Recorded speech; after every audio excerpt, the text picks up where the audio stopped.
Every single morning, Ethan Moore made the same choice: help a stranger in a wheelchair. He thought it was just kindness. But on one rain-soaked Friday, she looked him in the eye and said 5 words that shattered everything. I know who you are. 3 years ago, Ethan lost his wife in a tragedy that nearly destroyed him. Now, without realizing it, he'd been helping the one person connected to that devastating night. This is the story of how the smallest acts of compassion can ripple through broken lives and create something powerful enough to heal wounds we didn't know we carried. Stay with me until the very end, hit that like button, and comment what city you're watching from so I can see how far this story travels across the world. The alarm went off at 6:15 a.m., the same as it had every morning for the past 3 years. Ethan Moore's hand shot out from under the covers, silencing the piercing beat before it could fully infiltrate his consciousness. For a moment, he lay there in the gray dawn light filtering through the bedroom curtains, staring at the ceiling, letting the familiar weight of another day settle onto his chest. The bed felt too big. It always did. He turned his head slightly, just enough to see the other pillow, pristine, untouched, arranged exactly as it had been when he'd made the bed yesterday morning, and the morning before that, and every morning since the world had tilted off its axis and refused to right itself. Dad? The small voice came from the doorway, and Ethan sat up immediately, shaking off the heaviness that threatened to pull him back down into the mattress. Hey, Soph. He managed a smile, the same one he'd practiced in the bathroom mirror until it looked almost real. You're up early. Sophie Moore stood in the doorway in her pajamas, the ones with the little cartoon cats that were getting too small for her 9-year-old frame. Her dark hair was a mess of tangles, and she clutched her stuffed rabbit against her chest, the way she'd done since she was 3. I couldn't sleep, she said quietly. Ethan knew why. It was Thursday. Well, technically Friday now, but Thursday nights were always hard. Thursday had been pizza night. Thursday had been when Mom came home early from the hospital, and they'd all pile onto the couch and watch cooking shows, even though none of them could cook worth a damn. Thursday had been their night. Come here, Ethan said, patting the bed beside him. Sophie crossed the room quickly, her bare feet silent on the hardwood floor, and climbed up next to him. She fit perfectly under his arm, her head resting against his chest, where she could probably hear his heartbeat, steady, constant, still working even when it felt like it shouldn't be. We're okay, Ethan whispered into her hair. We're going to be okay. It was the same thing he'd said every Thursday night for 3 years. He wasn't sure either of them believed it anymore, but the ritual mattered. The routine mattered. Structure was the scaffolding holding them both upright. I know, Sophie whispered back. They sat like that for exactly 7 minutes. Ethan had learned to count the time, to portion out comfort in measured doses before the day demanded they get moving. Then he kissed the top of her head and gently disentangled himself. Pancakes or oatmeal, he asked, standing and reaching for the jeans he'd draped over the chair the night before. Can we have both? Ambitious. I like it. Ethan pulled on his shirt, a faded blue Henley that had seen better days. Go get dressed. We leave at 7:30 sharp. Sophie nodded and slipped off the bed, pausing at the doorway. Dad? Yeah, sweetheart? Do you think she'd be proud of us?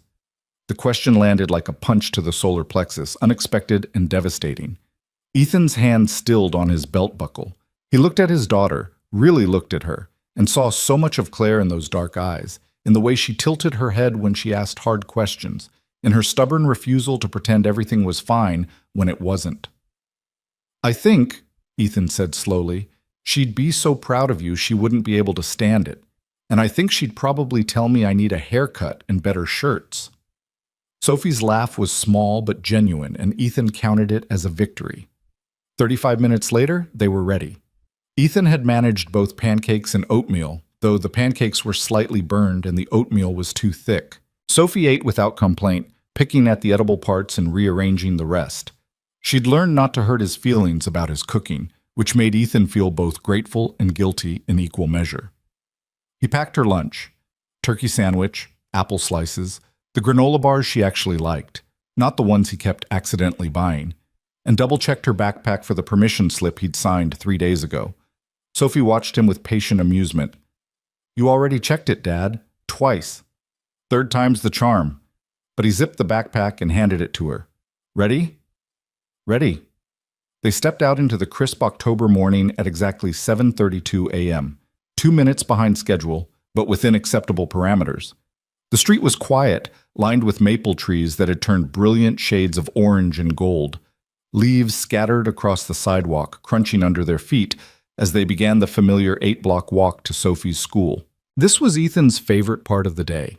Just the two of them, the world still waking up, no demands except putting one foot in front of the other. They'd developed a rhythm over the years. Sophie would tell him about whatever book she was reading, or complain about the boy in her class who kept stealing her erasers, or ask questions about things she'd heard at school that she didn't quite understand. Today, she was quiet. "Penny for your thoughts," Ethan said as they waited at the first crosswalk. Sophie shrugged, adjusting the straps on her backpack. "Just thinking." "About?" "Mrs. Patterson said we're supposed to bring in photos for Family Tree Day, like old photos of our grandparents and stuff." Ethan's chest tightened. "Okay, we can do that. Grandma and Grandpa Moore have tons of old albums. We'll call them this weekend." "What about Mom's parents?" The light changed. Ethan took Sophie's hand and they crossed the street, his mind racing for the right words. Claire's parents had moved to Florida 2 years after the funeral. They called on birthdays and holidays, but the distance, both geographical and emotional, had grown insurmountable. Grief had scattered the family like dandelion seeds in the wind. "We'll figure it out," Ethan said. "Maybe they have some digital photos they can send." Sophie nodded, but Ethan could tell she was filing this away in the growing list of things that used to be simple and weren't anymore. They turned onto Maple Street, the route so familiar Ethan could walk it in his sleep, past the coffee shop that wasn't open yet, past the bookstore with the dusty window display, past the small park where homeless guys sometimes slept on the benches. Then, 3 blocks from the school, past the corner pharmacy with the American flag hanging limply from the pole out front. That's where Ethan saw her. She was in a wheelchair, manual, not electric, positioned awkwardly at the corner where the sidewalk met the pharmacy's entrance. The curb cut was there, but her chair was angled wrong, one wheel caught on the lip of the concrete.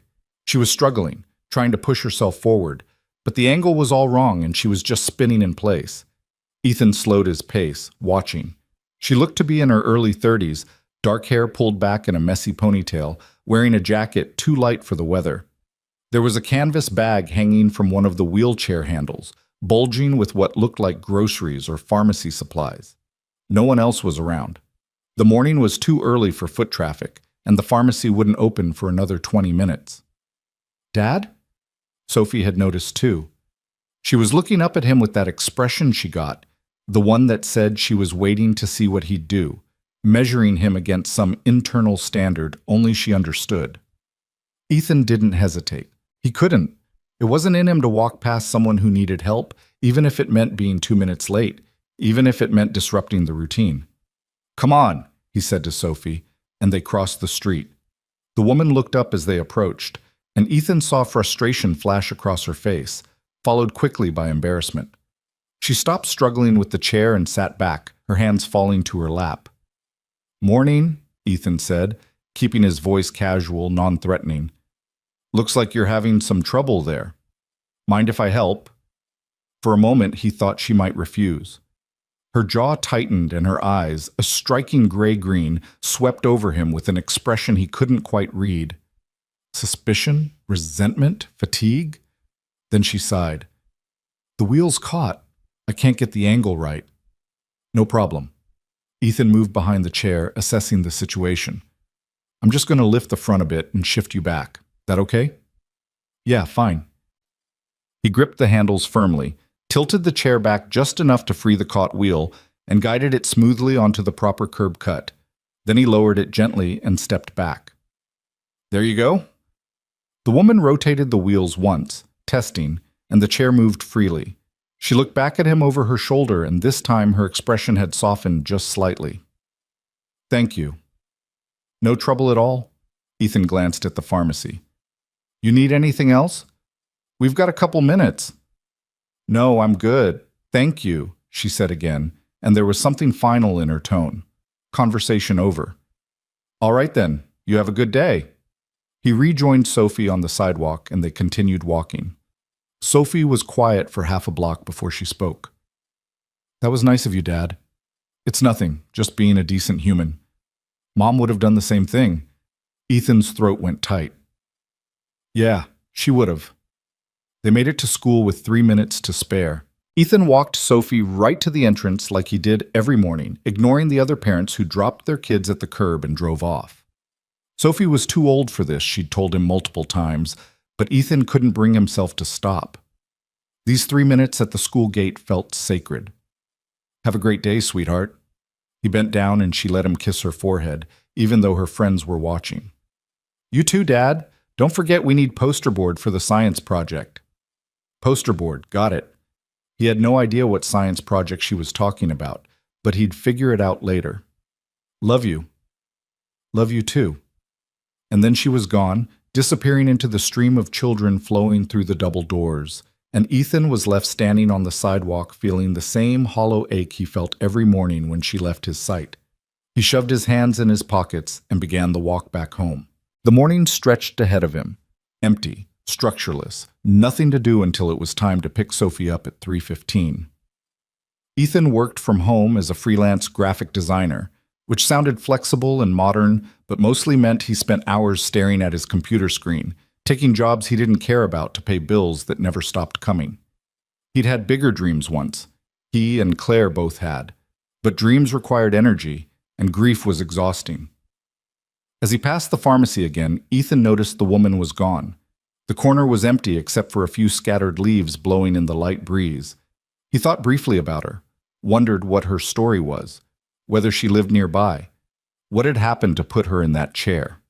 Then he let the thoughts drift away. It was a random encounter, a tiny moment of connection in a disconnected world. He'd never see her again, except he did. The next morning, at exactly 7:41 a.m., she was there again. Same corner, same wheelchair, same canvas bag. This time she wasn't stuck on the curb, but she was struggling to open the pharmacy door while managing her chair, and when Ethan and Sophie approached, she looked up with an expression that might have been recognition or might have been resignation. Morning, Ethan said. Morning. She shifted the bag in her lap. I can manage. I'm sure you can, but I'm here, so... He stepped forward and pulled the door open, holding it while she maneuvered her chair through. It took some careful navigation, but she made it, and when she was inside, she glanced back at him. Thank you. Any time.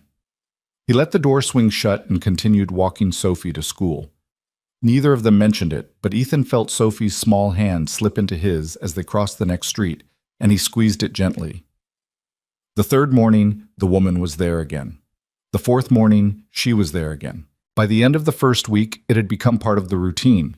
Ethan and Sophie would leave the house at 7:32, walk 8 blocks, and at block 5 they would encounter the woman in the wheelchair. Sometimes she needed help with the curb.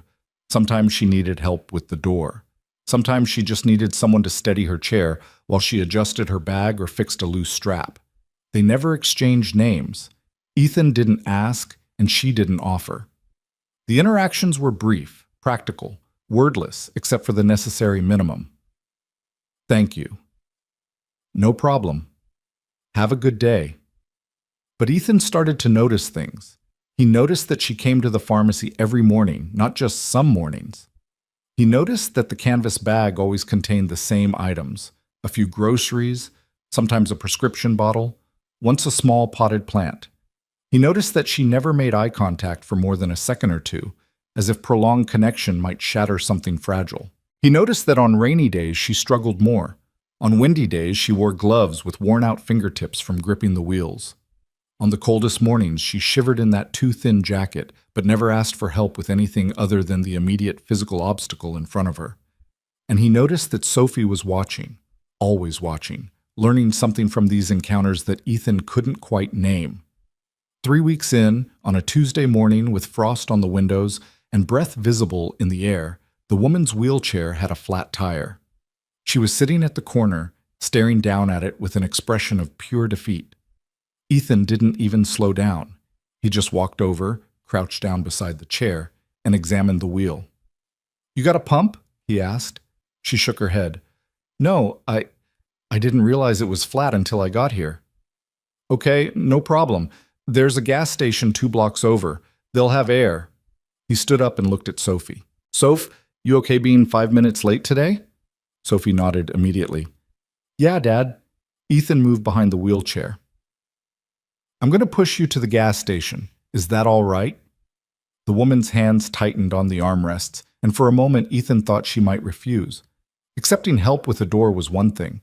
Accepting this level of assistance, being pushed, being dependent, surrendering control, that was something else entirely. You don't have to, she said quietly. I know, but it's cold and your tire's flat and the gas station's right there. So unless you've got a better plan, I'm going to help. A long pause. Then, okay. Ethan pushed her chair down the sidewalk, Sophie walking beside them. The woman sat rigidly, her posture screaming discomfort, but she didn't protest. At the gas station, Ethan filled the tire while the attendant, a kid who couldn't have been more than 19, watched with vague disinterest.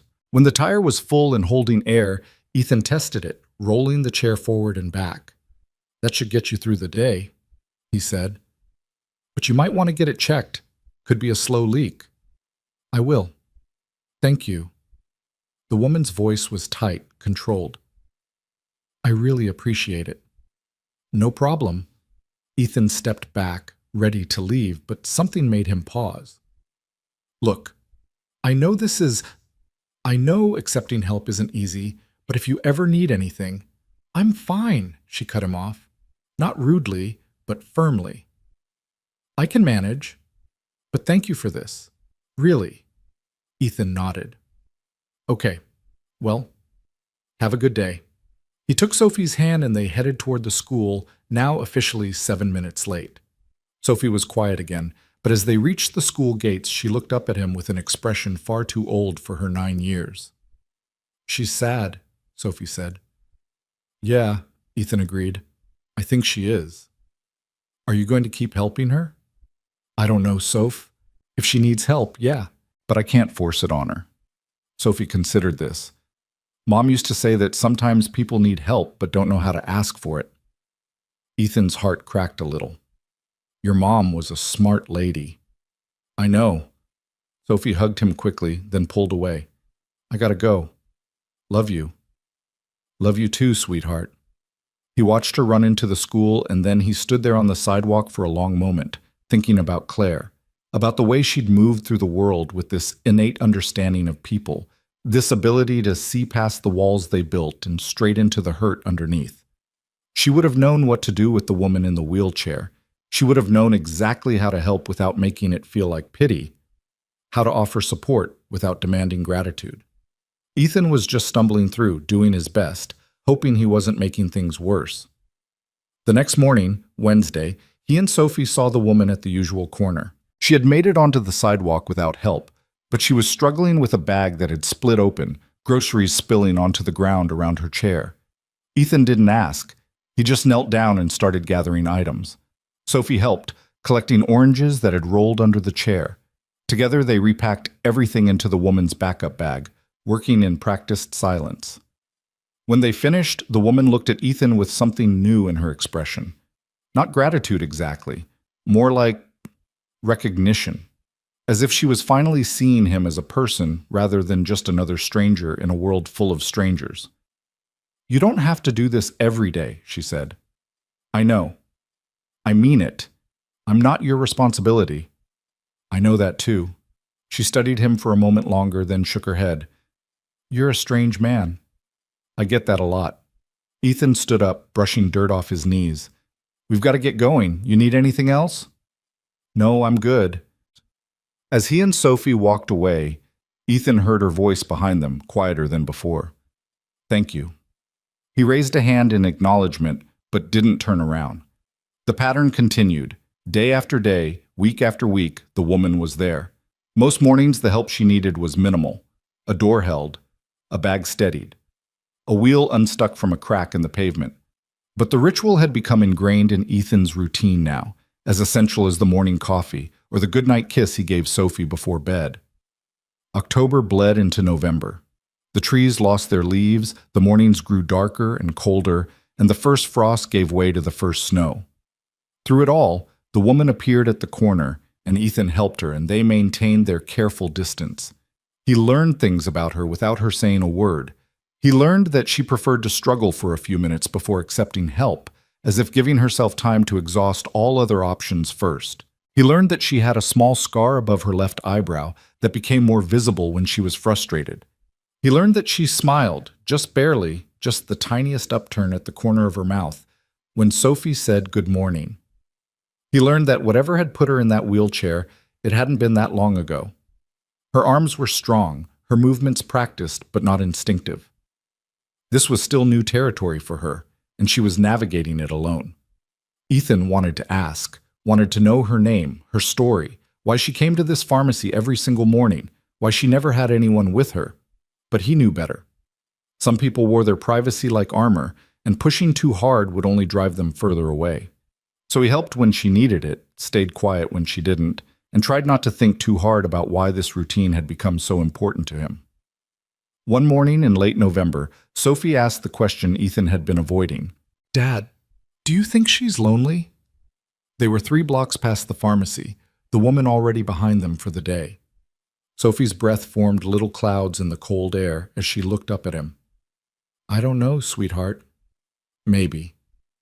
She doesn't have anyone with her, ever. Some people like being alone." "Do you?" The question caught Ethan off guard. He slowed his pace, thinking. "Sometimes, but I've got you, so I'm never really alone. What about when I'm at school, or when I'm at Grandma's? Then, yeah, I guess I'm alone, but that's different." "How?" How indeed. Ethan struggled to find words that wouldn't sound hollow. "I guess I'm alone, but not lonely. There's a difference." Sophie thought about this. "Do you think she's both?" "I think," Ethan said carefully, "that she's dealing with something really hard. And sometimes when things are hard, people pull away because it feels safer than letting anyone see them struggle." "Is that what you did? After Mom died?" Christ, when had his daughter become so perceptive? Ethan stopped walking and knelt down so they were eye level. "Yeah," he admitted. "Yeah, I did that for a while. But then I realized I had you, and you needed me, and I couldn't afford to pull away. So I didn't." "But you still miss her?" "Every day." Sophie hugged him, her small arms fierce around his neck. "I miss her too." "I know, baby, I know." They stayed like that for a moment, 2 people holding on to each other in the middle of a cold November sidewalk, bound together by loss and love and the daily choice to keep moving forward. When they pulled apart, Sophie's eyes were wet, but she was smiling.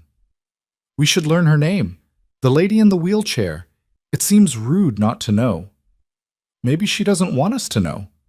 Or maybe she does, but doesn't know how to tell us." Ethan stood up, taking Sophie's hand again. "Tell you what, if the opportunity comes up naturally, we'll introduce ourselves. But we're not going to force it. Deal?" "Deal." But the opportunity didn't come. Not that week, not the next.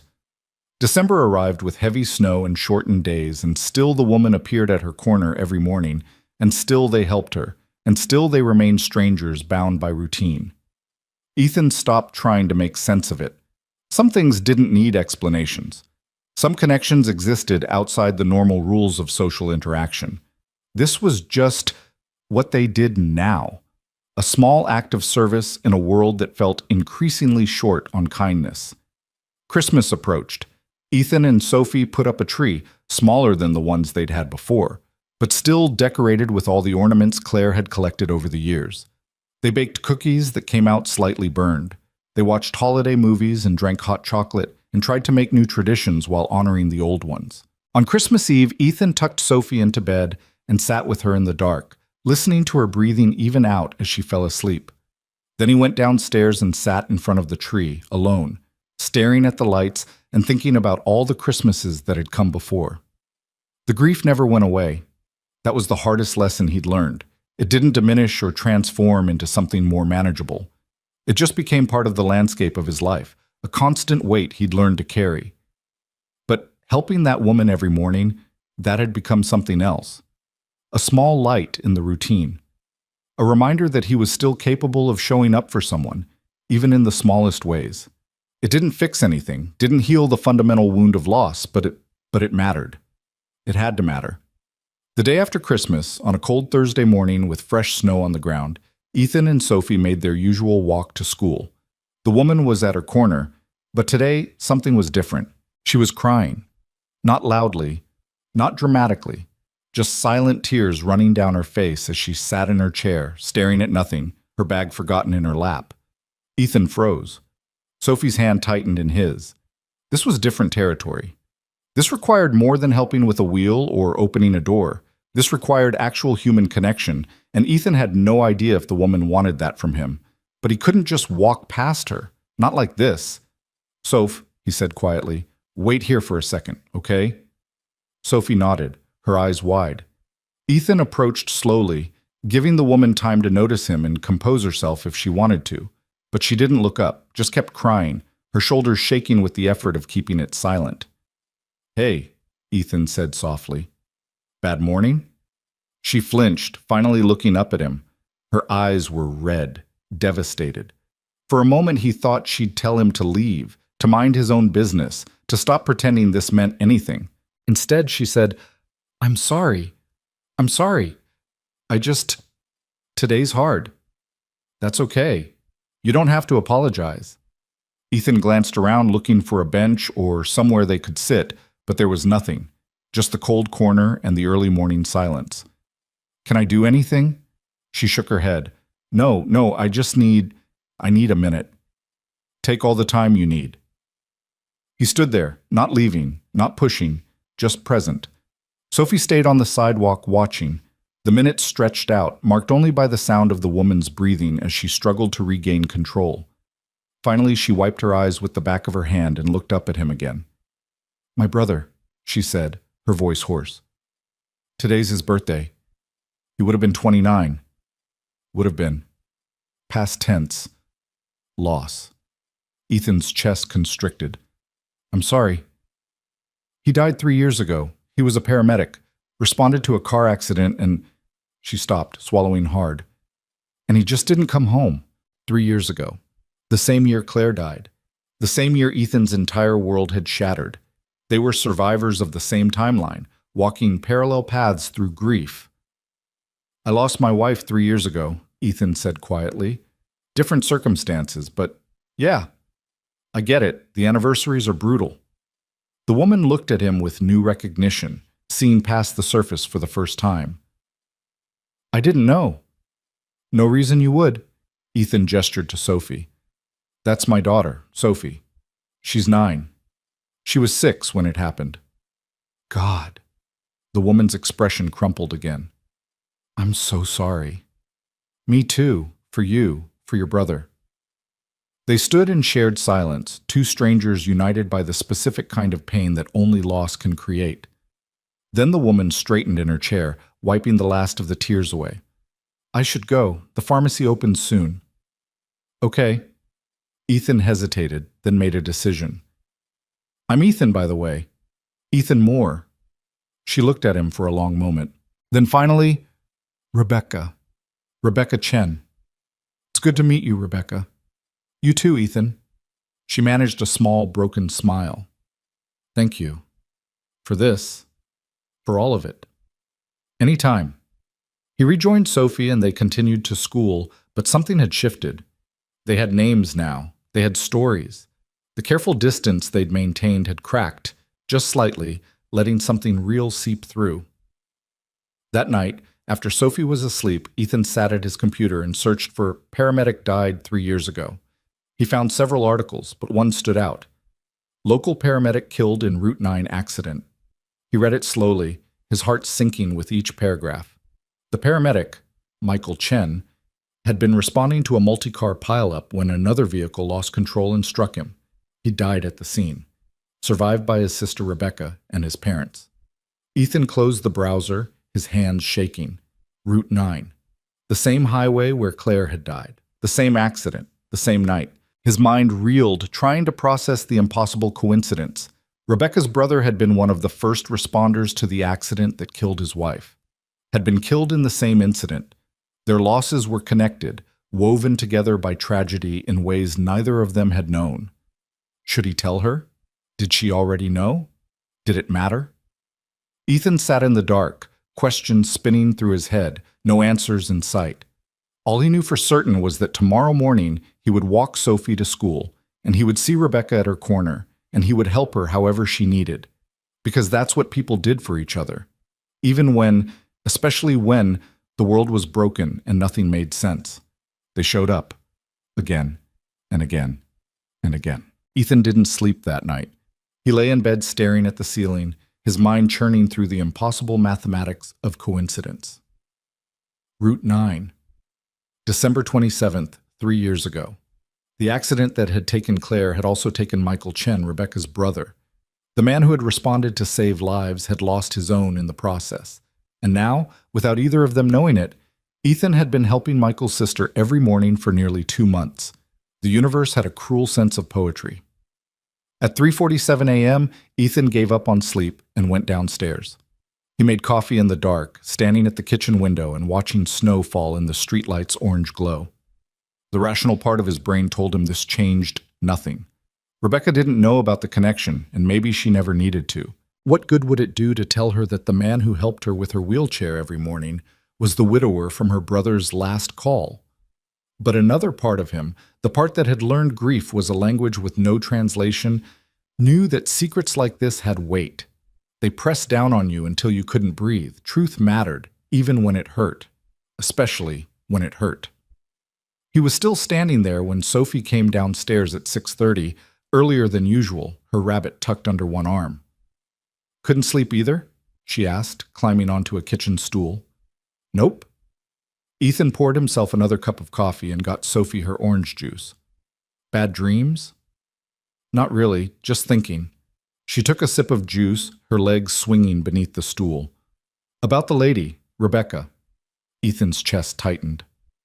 "What about her?"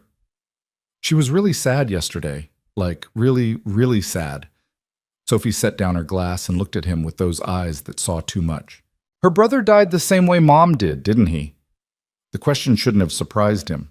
Sophie was smart, observant, always connecting dots that other kids her age wouldn't even notice.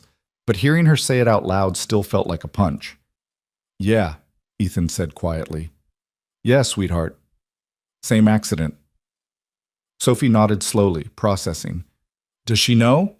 About Mom?" "I don't think so. I told her I lost my wife 3 years ago, but I didn't give her details." "Are you going to tell her?" "I don't know yet." Ethan sat down across from her, cradling his coffee mug. "What do you think I should do?" Sophie was quiet for a long moment, her small face serious. Then she said, "Mom always told the truth, even when it was hard." "She did. So maybe you should too." Ethan reached across and squeezed her hand. "When did you get so wise?" "I've always been wise. You just didn't notice because I'm short." Despite everything, Ethan laughed. It felt good, that laugh. Like a release valve on pressure that had been building all night. "Fair enough, come on, let's get you some breakfast. We've still got time." They went through their morning routine with the practiced efficiency of a drill team.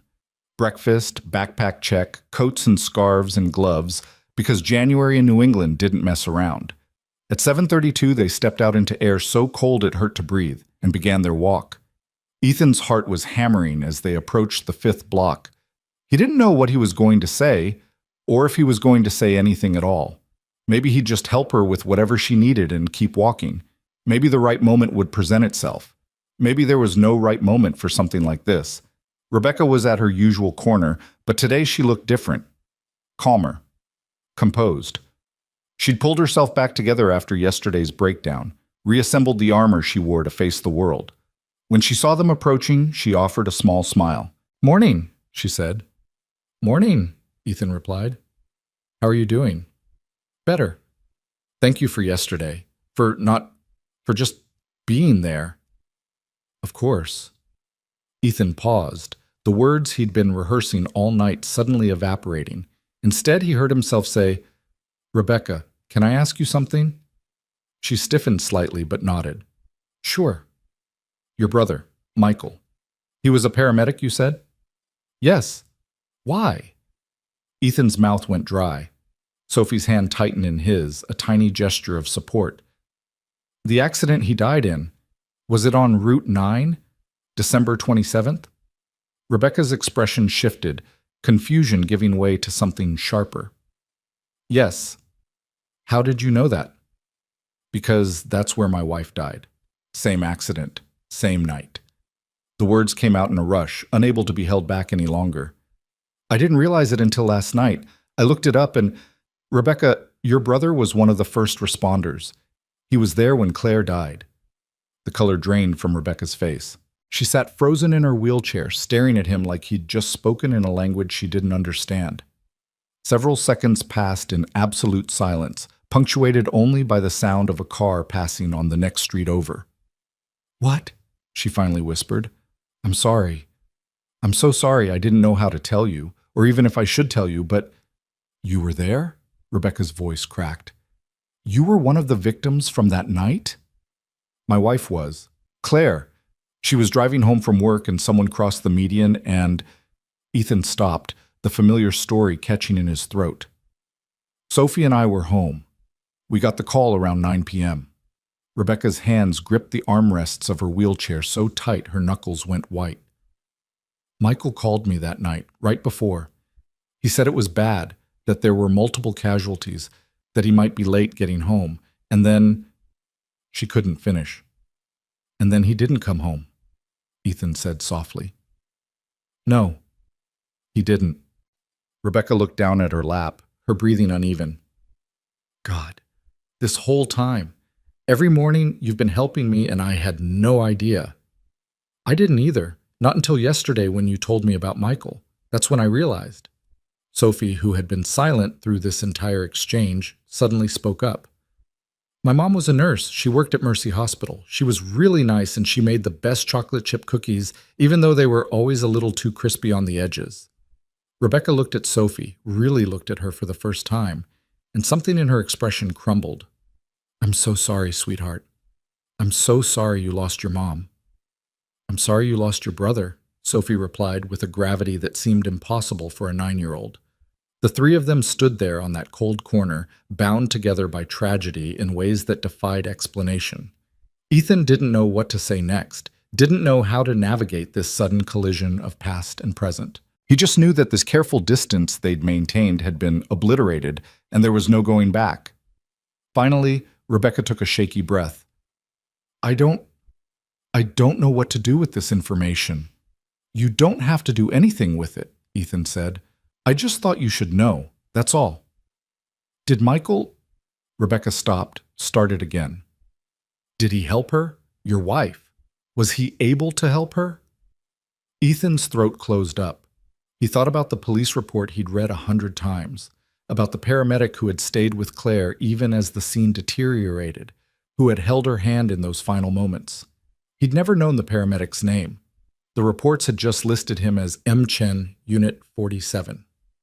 I think so, Ethan managed. I think he was with her at the end. Rebecca's eyes filled with tears. That sounds like Michael. He never left anyone alone. Ever. They stood in silence again, but this time it felt different.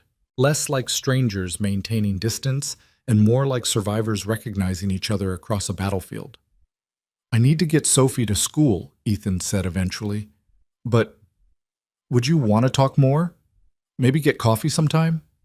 Rebecca hesitated, and Ethan could see the war happening behind her eyes. The instinct to pull away versus the desperate human need for connection, for understanding from someone who actually got it. Yeah, she said finally. Yeah, I'd like that.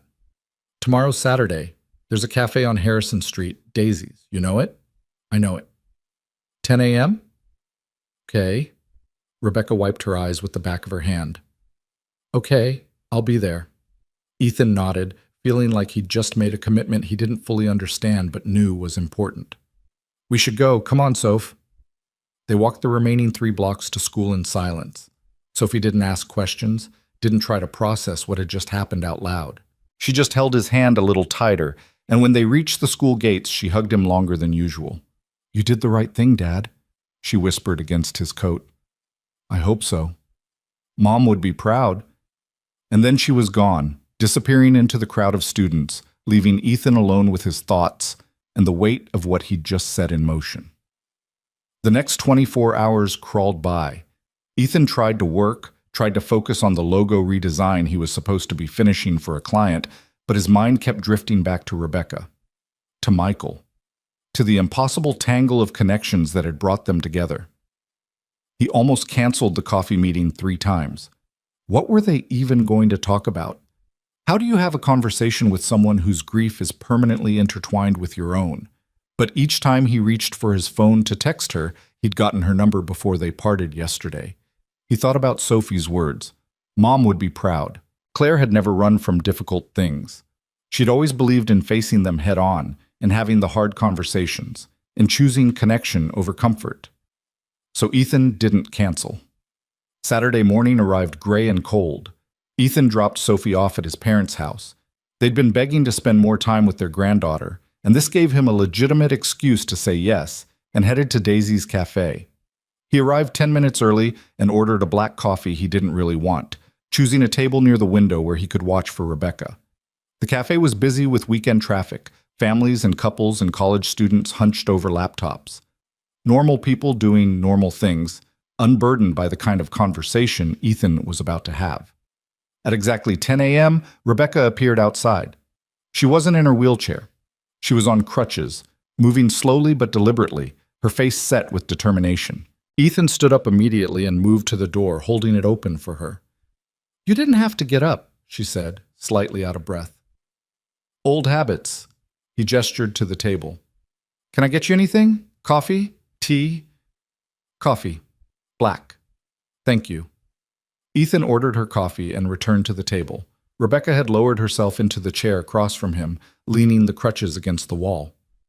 Up close, in better light than the pre-dawn corner where they usually met, he could see details he'd missed before. The faint scar above her eyebrow, the exhaustion carved into the lines around her eyes, the defiant set of her jaw that said she'd been fighting for a long time and was tired but not defeated. "I can use the wheelchair or the crutches," Rebecca said, noticing his glance. "Depends on the day, depends on the distance. The chair's more efficient, but the crutches make me feel less like the wheelchair defines you," Ethan offered. "Yeah."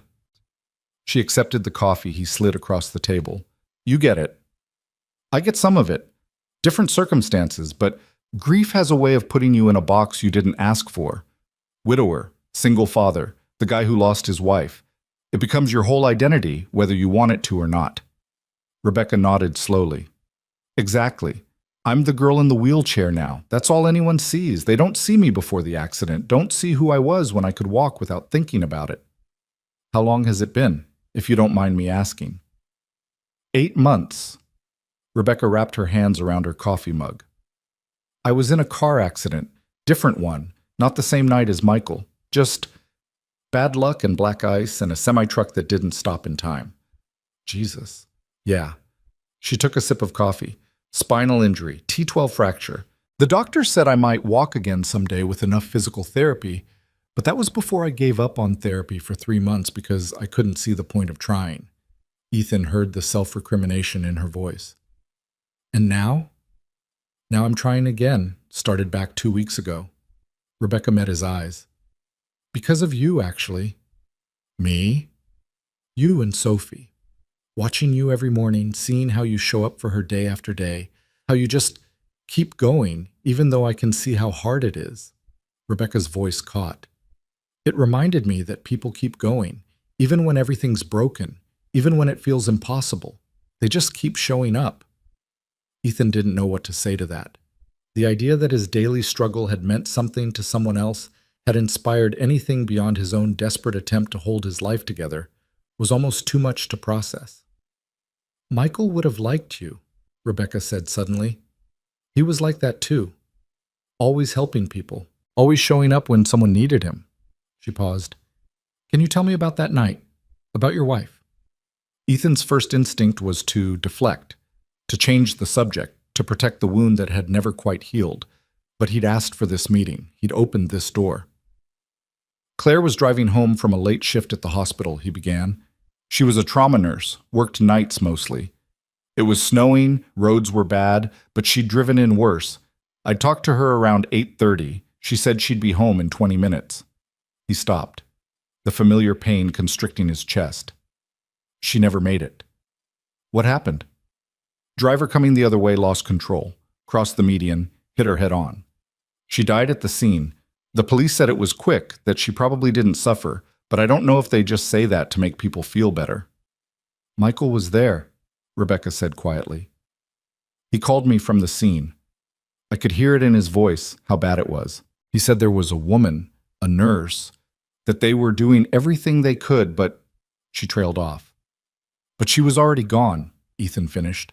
And then another car lost control, came through the accident scene too fast, hit Michael and 2 other first responders.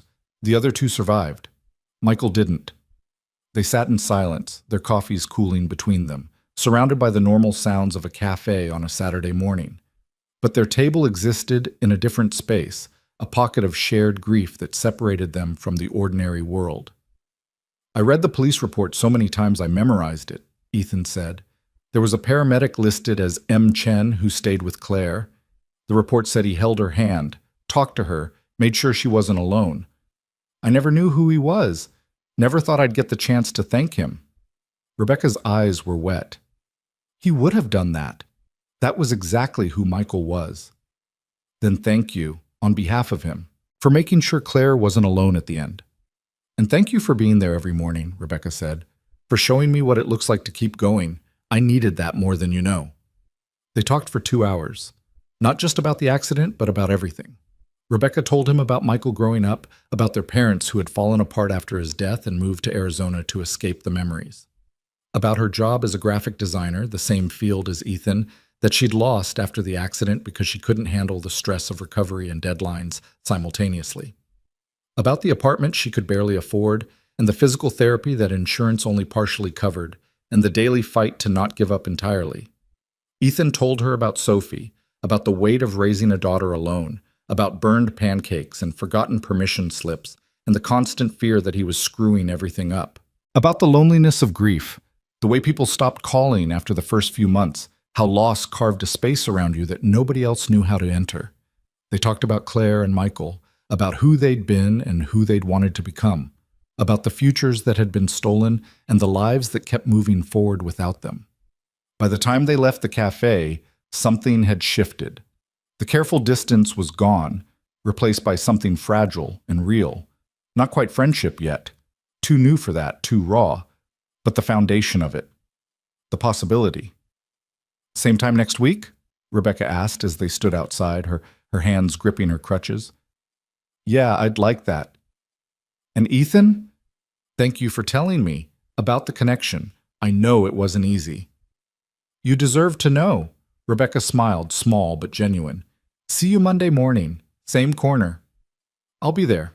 Ethan watched her make her way down the street, navigating the uneven sidewalk with practiced determination. Then he got in his car and sat there for a long moment, hands on the steering wheel, breathing through the complicated tangle of emotions in his chest.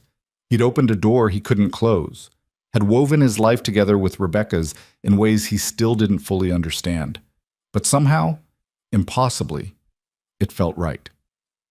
The following Monday, their morning routine continued. But now, when Ethan helped Rebecca with her wheelchair, when he steadied her while she adjusted her bag or maneuvered around an icy patch, there was an unspoken understanding between them. They were no longer strangers performing a ritual. They were 2 people carrying impossible weight, helping each other bear it. Sophie noticed the change immediately. You seem different, she said as they walked the last 3 blocks to school. Different how? Lighter, like you're not carrying so much by yourself anymore. Ethan looked down at his daughter, once again struck by her perception. Maybe I'm not. Is Rebecca going to be your friend? I think maybe she already is. Sophie nodded, satisfied. Good. Everyone needs friends, especially grown-ups. You guys are bad at making them. Despite himself, Ethan laughed. We really are, aren't we? The weeks passed. January gave way to February, bitter cold softening into merely cold. Ethan and Rebecca met every Saturday at Daisy's Cafe, and their conversations ranged from the profound to the mundane. They talked about grief and therapy and the mechanics of survival, but they also talked about work and books and the absurdity of reality television. Rebecca had a sharp sense of humor hidden beneath her armor, and once Ethan learned how to find it, she made him laugh in a way he hadn't in years. One Saturday in late February, Rebecca showed up at the cafe without her crutches. She was in her wheelchair, but her face was glowing with an emotion Ethan couldn't quite identify. "I walked today," she announced as soon as she reached the table. "I mean really walked, not just therapy walking with bars and a harness. I walked across my apartment, 15 feet, all by myself." Ethan felt something warm expand in his chest. "Rebecca, that's incredible." "I know." She was practically vibrating with excitement. "My therapist said if I keep progressing like this, I might be able to use just a cane in a few months. Maybe by summer I won't need the wheelchair at all, except for long distances." "That's amazing. I'm so proud of you." The words came out before Ethan could think about them, and for a moment he worried he'd overstepped. But Rebecca just smiled, wider than he'd ever seen. "Thank you for everything. I know I keep saying that, but I mean it. You reminded me why I should keep trying. You did the work. All I did was hold a door open." "No." Rebecca's expression turned serious. "You showed up. Every single day you showed up. Even when I was rude about it, even when I made it clear I didn't want help, you were there. That mattered. It still matters." Ethan didn't trust himself to speak, so he just nodded. They ordered their usual coffees and fell into easy conversation, but partway through, Rebecca's expression shifted. She set down her mug and looked at him with an intensity that made Ethan's pulse quicken. "Can I ask you something personal?" "Of course." "Do you ever feel guilty for moving forward, for having good days?" Rebecca's voice dropped to almost a whisper. "Because I do. Every time something good happens, every time I laugh or feel happy or go an hour without thinking about Michael, I feel like I'm betraying him somehow." Ethan exhaled slowly. "All the time. Especially in the beginning, like if I wasn't actively grieving every minute, it meant I didn't love Claire enough, like happiness was disrespectful to her memory." "Exactly." Rebecca looked relieved that he understood. "How did you get past it?" "I'm not sure I have completely, but Sophie helped. She needed me to be more than just a walking wound. She needed a father who could still find joy, who could still show her that life was worth living even after loss." Ethan paused. "And I think Claire would be furious if I spent the rest of my life being miserable. She'd want me to live, really live, not just survive." "Michael would too," Rebecca said softly. "He'd tell me to stop being stubborn and let people in. He'd say I was wasting time feeling guilty when I could be building something new. So why don't we? Why don't we what? Build something new. Not forgetting what we lost, but not letting it define us completely either." Ethan held her gaze. "We've both been stuck for 3 years. Maybe it's time to get unstuck." Rebecca was quiet for a long moment, her fingers tracing patterns on her coffee mug. Then she nodded. "Okay, yeah, let's do that. Starting with what?" "Starting with this friendship, or whatever it is. Let's stop apologizing for it. Let's stop feeling guilty for having one good thing in all this mess." "Deal." They shook hands across the table, a formal gesture that somehow felt momentous, like they were making a pact not just with each other, but with the future itself. As February turned to March, their friendship deepened. Rebecca started joining Ethan and Sophie for Sunday afternoon walks when the weather permitted. Sophie took to her immediately, showing her the book she was reading or asking her opinion on school drama with the same trust she'd once given only to Ethan. Watching them together did something to Ethan's heart, opened a door he'd thought was permanently sealed. One Sunday in mid-March, they went to the park. Sophie ran ahead to the playground while Ethan and Rebecca sat on a bench, watching her navigate the monkey bars with reckless confidence. "She's a great kid," Rebecca said. "She is. Sometimes I can't believe I had anything to do with creating someone that incredible." "You're a great dad, Ethan. Don't sell yourself short." He glanced at her.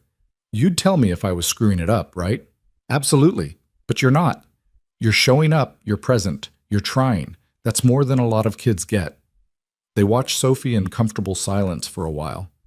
Then Rebecca said, "I've been thinking about getting back into design work. Freelance, like you, just small projects to start." That's great. You were really good before the accident? I was decent. Not amazing, but decent. She smiled wryly. I keep telling myself I need to get financially stable, build my career back up, all the practical stuff. But really, I just miss creating things. Miss having something to do with my hands besides physical therapy exercises. I could send some overflow work your way if you want. I've been turning down projects because I don't have the bandwidth. Rebecca turned to look at him. You do that? Why wouldn't I? You're talented, you need work, I need help. Seems like a win-win. You barely know my current skill level. So show me. Send me your portfolio. If it's good, we'll figure something out. And if it's not good, then I'll lie and tell you it's great anyway. Rebecca laughed, the sound bright and unexpected. You're a terrible liar, Ethan Moore. I know, Sophie tells me constantly. That week, Rebecca sent him her portfolio. It was more than good. It was excellent. Clean lines, creative solutions, exactly the kind of work Ethan's clients wanted. He immediately forwarded her 3 projects he'd been putting off, and within a week she'd completed them all ahead of schedule. Their professional collaboration fell into place as naturally as their friendship had. They started meeting at the cafe not just on Saturdays, but on Tuesday afternoons too, laptops open, bouncing ideas off each other. Rebecca's design aesthetic complemented Ethan's in unexpected ways, and together they produced work better than either could have alone. March became April. The snow melted, the trees began to bud, and the world shifted from winter gray to spring green. Rebecca progressed from wheelchair to crutches to a cane, moving through her physical recovery with a determination that amazed Ethan. She still had hard days, days when the pain was too much, when the frustration of her body's limitations overwhelmed her progress, but she kept going. And every morning, Ethan and Sophie still saw her at that same corner. Some mornings she needed help, some mornings she didn't. But the ritual remained, a constant in all their lives. One Tuesday in late April, as they sat at Daisy's working on a particularly complex logo redesign, Rebecca's phone rang. She glanced at the screen and her expression went carefully neutral. I need to take this. It's my mom. Go ahead. Rebecca answered, and Ethan tried not to listen, focusing on his laptop screen. But he couldn't help hearing her side of the conversation, the clipped, careful responses, the way her voice went flat and distant. I'm fine, Mom. Yes, I'm going to therapy. No, I don't need you to come back. I said I'm fine. A long pause. Look, I have to go. I'm working. I'll call you later. Another pause. Okay, love you too. Bye. She hung up and sat staring at her phone for a moment before setting it face down on the table. Everything okay? Ethan asked carefully. My mother wants to fly back to check on me, make sure I'm really okay, and not just saying it. Rebecca's laugh was bitter. She calls once a month, asks the same questions, gets the same answers, and then goes back to pretending I don't exist. That's rough. It's fine. I'm used to it. But her voice said it wasn't fine, that she'd never be used to it. Ethan closed his laptop. Rebecca, can I say something that might be overstepping? When has that ever stopped you? Fair point. He took a breath. Your parents abandoned you when you needed them most. After Michael died, they left. After your accident, they stayed away. That's not okay. You're allowed to be angry about it. Rebecca's jaw tightened. They were grieving. They needed space. And what about what you needed? You lost your brother too, and then you almost died. And instead of being there for you, they ran away and left you to deal with everything alone. Ethan, I'm not saying you have to cut them off or anything, but you don't have to pretend it doesn't hurt. You don't have to make excuses for them. For a moment, Ethan thought he'd pushed too far. Rebecca's expression was unreadable, her hands clenched in her lap. Then, slowly, her eyes filled with tears. I'm so angry at them, she whispered, all the time. I'm so angry that they left, that they get to run away and start over while I'm here dealing with all of it by myself. And I hate that I'm angry because they're my parents, and they lost their son, and I should be more understanding. You can be understanding and still angry. Those things aren't mutually exclusive. Rebecca wiped her eyes roughly. God, I'm sorry. I didn't mean to fall apart in public. You're not falling apart. You're just being honest. There's a difference. She looked at him, really looked at him, and Ethan saw something shift in her expression, something vulnerable and frightened and hopeful all at once.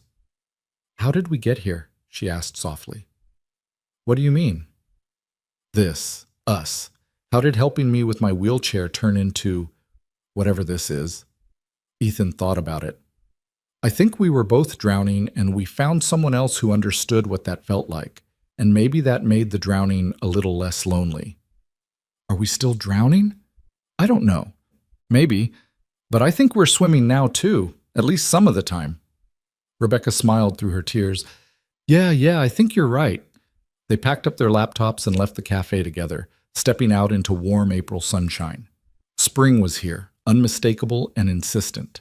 The world was waking up, and for the first time in 3 years, Ethan felt like maybe he was waking up too.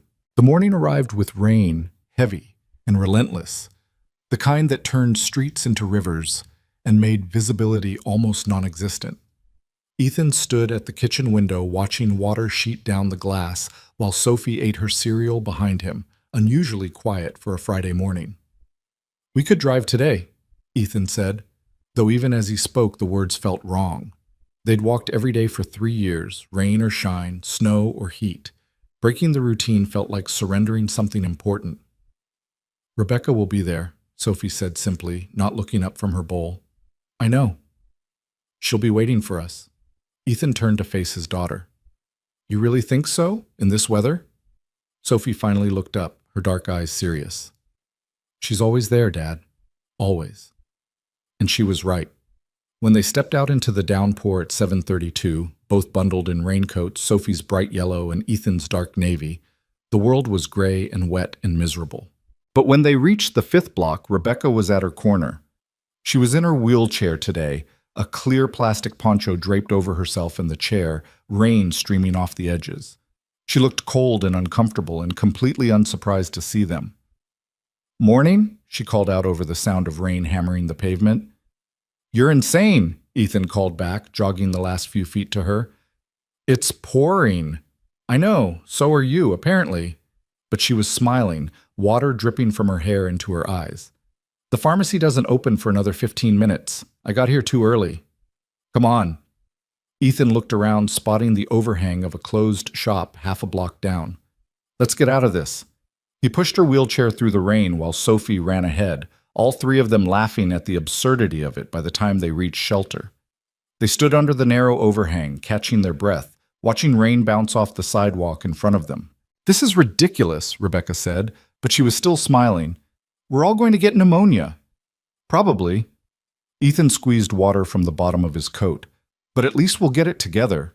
Sophie giggled at that, and Rebecca joined in, and suddenly they were all laughing harder than the situation warranted, the kind of laughter that comes from tension release and shared absurdity, and the simple joy of not being alone in the storm. When the laughter faded, they stood in comfortable silence, listening to rain drum against the overhang above them. Ethan glanced at Rebecca and found her watching him with an expression he couldn't quite read. "What?" he asked. "I was just thinking about something Michael used to say. He said the people who show up in the rain are the ones you keep." She paused. "You've shown up in the rain a lot, Ethan Moore." "So have you, Rebecca Chen." "Yeah." She looked out at the downpour. "I guess I have." They waited another 10 minutes until the pharmacy lights flickered on inside. Ethan pushed Rebecca to the door, held it open while she maneuvered through, then turned to Sophie. "We're going to be late," he said. "I know. It's okay." They walked the remaining blocks quickly, arriving at school 7 minutes past the bell. Sophie hugged him without being asked, water squelching between them.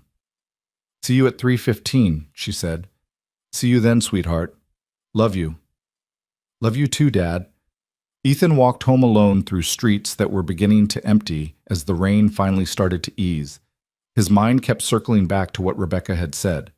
The people who show up in the rain are the ones you keep. It was such a simple statement, but it carried weight that Ethan felt settling into his chest.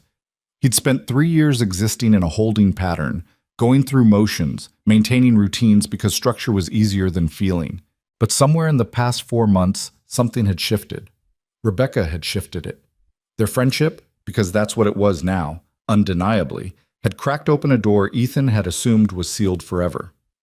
The following Saturday at Daisy's Cafe, Rebecca arrived early. Ethan found her already seated at their usual table, 2 coffees waiting. But her expression was different today, tense, almost nervous. "Hey," Ethan said, sliding into the chair across from her. "Everything okay?" "I need to tell you something." Rebecca's hands were wrapped around her coffee mug so tightly her knuckles were white. "And I need you to just listen until I'm done, okay? Because if I stop, I might not be able to start again." Ethan's stomach tightened with sudden anxiety. "Okay." Rebecca took a breath. "After Michael died, I went through his things, his apartment, his locker at the station, all of it. And I found this journal he kept, not like a diary, just notes about calls that affected him. The ones he couldn't shake." Ethan sat very still, beginning to understand where this was going. There was an entry from that night, December 27th, 3 years ago. Rebecca's voice was shaking now. About a car accident on Route 9. About a nurse who died even though he tried everything to save her. About her husband who arrived at the hospital and fell apart when they told him she was gone. She finally looked up, meeting Ethan's eyes.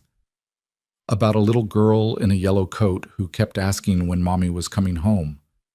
The air left Ethan's lungs in a rush. "Rebecca, wait, please." She held up a hand. Michael wrote that he couldn't stop thinking about that family, about the man who had to tell his daughter that her mother wasn't coming home.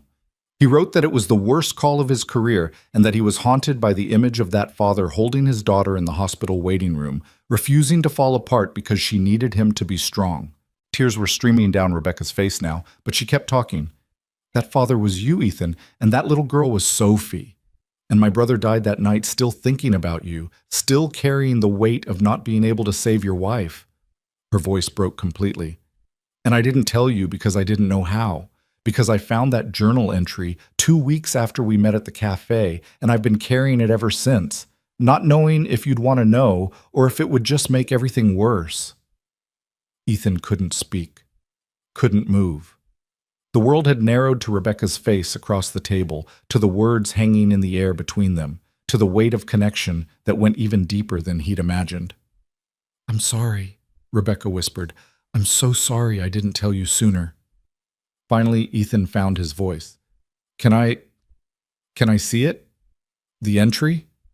Rebecca nodded and pulled out her phone, scrolling to a photo she'd apparently kept ready. She handed the phone across the table with trembling hands. The image showed a page from a notebook, Michael's handwriting neat and precise. Ethan read it slowly, each word landing like a physical blow. December 27th, Route 9 MVA, multiple casualties. Lost a patient tonight, female, early 30s, nurse from Mercy Hospital, Claire Moore. Did everything we could, but injuries were too severe. Her husband showed up at the hospital an hour later with their daughter, maybe 6 years old, yellow coat, holding a stuffed rabbit. Watched him get the news. Watched him fall apart, and then pull himself back together because his daughter was watching. Most devastating thing I've ever seen. Keep thinking about him, about that little girl asking when mommy's coming home, about families that get destroyed in seconds by drunk drivers and bad luck. Can't shake this one. Below that, written in what looked like a different pen, added later. Keep thinking about the widower and his daughter. Hope they're okay. Hope he's managing. Nobody should have to go through that alone. Ethan's hands were shaking as he handed the phone back. He thought about us. All the time, from what I can tell. That entry wasn't the only mention. He brought you up in later entries too, wondering how you were doing, hoping you'd found support. Rebecca wiped her eyes. Michael never stopped carrying his patients with him, especially the ones he couldn't save. They sat in silence, the noise of the cafe washing over them like water. Ethan felt something enormous shifting inside his chest, some fundamental understanding of the interconnectedness of grief and survival, and the invisible threads that bound people together across tragedy. That night at the hospital, Ethan said slowly, I remember a paramedic talking to Sophie, telling her that her mom had been brave, that she'd helped a lot of people in her life, that she'd want Sophie to be brave too. His voice cracked. Was that Michael? Rebecca nodded, unable to speak. He saved her, Rebecca, not Claire. He couldn't save Claire, but he saved Sophie. She held on to those words for months afterward. Whenever she was scared or sad, she'd repeat them. Mommy would want me to be brave. That was Michael. God. Rebecca pressed her hands to her face. I didn't know he talked to her. He gave my daughter something to hold on to when her entire world had shattered. That matters. That will always matter. They reached across the table simultaneously, their hands meeting in the middle and gripping tight. Two people bound by loss and survival, by a connection that had existed long before they'd ever met on that corner, by a debt of gratitude that could never be repaid but could be honored. Thank you for telling me, Ethan said. I know it wasn't easy. I was terrified, Rebecca admitted. Terrified you'd be angry that I kept it from you, or that knowing would make everything worse. It doesn't make it worse. It makes it, Ethan struggled for the right word. Real. More real. Like Claire and Michael are still here somehow, still part of this. They are here, Rebecca said softly. They're in every morning you help me with my wheelchair. In every Saturday we spend talking. In every moment we choose to keep going instead of giving up. They're woven into everything we do. Ethan felt tears on his own face now, but they didn't feel like grief. They felt like release, like finally understanding something that had been just out of reach. I need to show you something, he said suddenly. Not now, but soon.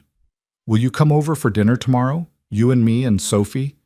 Rebecca hesitated, and Ethan could see the fear flash across her face.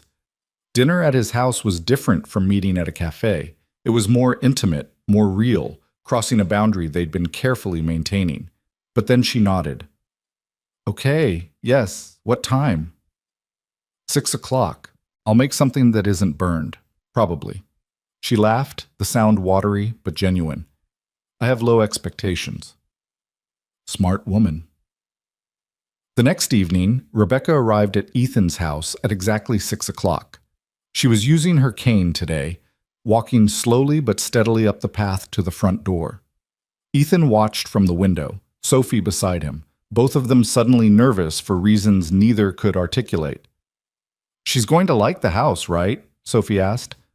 I think so, and if she doesn't, she's polite enough to lie about it. Sophie giggled, and that broke the tension. Ethan opened the door before Rebecca could knock. Welcome, he said. Fair warning, I attempted to cook actual food. It may or may not be edible. I brought wine just in case, Rebecca replied, holding up a bottle. For medicinal purposes. Sophie helped Rebecca with her coat while Ethan led them to the living room. It was small but comfortable, decorated with a mix of furniture that had clearly been accumulated over time rather than chosen with any coherent design plan. Photos lined the mantel and walls. Sophie at various ages, Ethan and Claire on their wedding day, family gatherings and holidays and ordinary moments frozen in time. Rebecca moved slowly through the room, studying the photos with an intensity that made Ethan's chest tight. She stopped in front of the wedding photo, staring at Claire's face. She was beautiful, Rebecca said quietly. She was. Ethan came to stand beside her. That was taken 8 years ago. We got married in her parents' backyard because we were broke and didn't care about anything fancy. You both look so happy. We were. Ethan smiled at the memory. Completely broke and totally happy. Sophie tugged on Rebecca's sleeve. Want to see my room? I cleaned it and everything. Rebecca looked to Ethan for permission and he nodded. Go ahead. Dinner won't be ready for 20 minutes anyway. He listened to them climb the stairs, Sophie's chatter filling the house with sound it hadn't held in too long. Then he returned to the kitchen and checked on the chicken he was attempting to roast. It looked edible. Maybe even good. Small victories. When Sophie and Rebecca came back downstairs, Sophie was carrying a shoebox that Ethan recognized immediately. His heart jumped. Soph, what are you doing? Showing Rebecca. Sophie set the box on the coffee table and looked at him with that expression that said she'd made a decision and wasn't backing down. Is that okay? Ethan wanted to say no. Wanted to protect the contents of that box, keep them private, not share them with someone who hadn't been part of that life. But he looked at Rebecca's curious, gentle expression and found himself nodding instead. Yeah, it's okay. Sophie opened the box carefully, reverently. Inside were mementos from Claire's life. Her hospital ID badge, a pressed flower from their wedding bouquet, birthday cards she'd written to Sophie before she died, small treasures that meant everything. "This is Mommy," Sophie said, pulling out a photo and handing it to Rebecca. "She's holding me when I was a baby." Rebecca took the photo with careful hands, studying it. "You have her eyes." "Everyone says that." Sophie beamed. "And Dad says I have her stubborn streak." "That's not a bad thing to inherit." Rebecca looked through a few more items, handling each one like it might break. Then she paused, her expression shifting. "Sophie, can I tell you something about my brother?" "Okay." "He was there when your mom died. He was one of the paramedics who tried to help her." Rebecca glanced at Ethan, who nodded encouragement. "And he wanted you to know that your mom was brave, even at the very end. He told you that at the hospital, remember?" Sophie's eyes went wide. "That was your brother?" "Yes. I remember him. He had nice eyes. And he let me hold his flashlight while we waited." Sophie's voice got very small. "He was really nice to me. He was good at that, being kind to people when they needed it most." Rebecca's own voice was thick with emotion. "And I think he'd be really happy to know that you're doing okay, that you and your dad are taking care of each other." Sophie thought about this for a moment, then moved closer to Rebecca and hugged her. It was spontaneous and fierce, and Rebecca froze for just a second before wrapping her arms around the little girl and holding on tight. Ethan had to turn away, overwhelmed by the image of his daughter embracing the sister of the man who'd been there in Claire's final moments. The connections were too much, too perfect, too impossible to be anything but fate. Dinner was surprisingly good. They ate at the small kitchen table, passing dishes and talking about everything and nothing. Sophie told Rebecca about her upcoming science fair project, about the boy at school who'd finally stopped stealing her erasers, about the book series she was reading. Rebecca listened with genuine interest, asking questions and offering opinions, slipping into the rhythm of their little family as if she'd always been part of it. After dinner, while Sophie was upstairs getting ready for bed, Ethan and Rebecca cleaned up together. They worked in comfortable silence, falling into an easy division of labor, until Rebecca spoke. "This feels dangerous," she said quietly. Ethan looked up from the dish he was washing. "What does?" "This. Being here, feeling like I fit." She set down the plate she'd been drying. "I keep waiting for the other shoe to drop, for this to turn out to be too good to be true. What if it's not? What if it's just real? I don't know if I can trust that yet." Ethan dried his hands and turned to face her fully. "Rebecca, I spent 3 years believing I'd never feel connected to another adult again, that the best I could hope for was going through the motions and being there for Sophie. And then you showed up at that corner and you needed help, and somehow helping you became the thing that reminded me I was still alive. Ethan, I'm not saying this to pressure you or make you uncomfortable. I just need you to know that you being here, you being part of our lives, it's not too good to be true. It's just good. And that's okay. We're allowed to have good things, even after everything we've lost." Rebecca's eyes filled with tears. "What if I screw it up? What if I let you down?" "Then we'll figure it out, same as we've been figuring everything else out." Ethan took a step closer. "You don't have to be perfect, Rebecca. You just have to be here." She nodded, wiping her eyes. "I can do that. I think I can do that." "Good." Ethan smiled. "Because Sophie's already decided you're staying.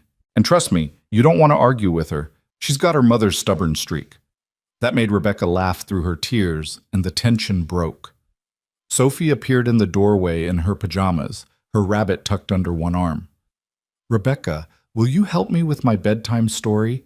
Dad always does the voices wrong." "I do not do the voices wrong," Ethan protested.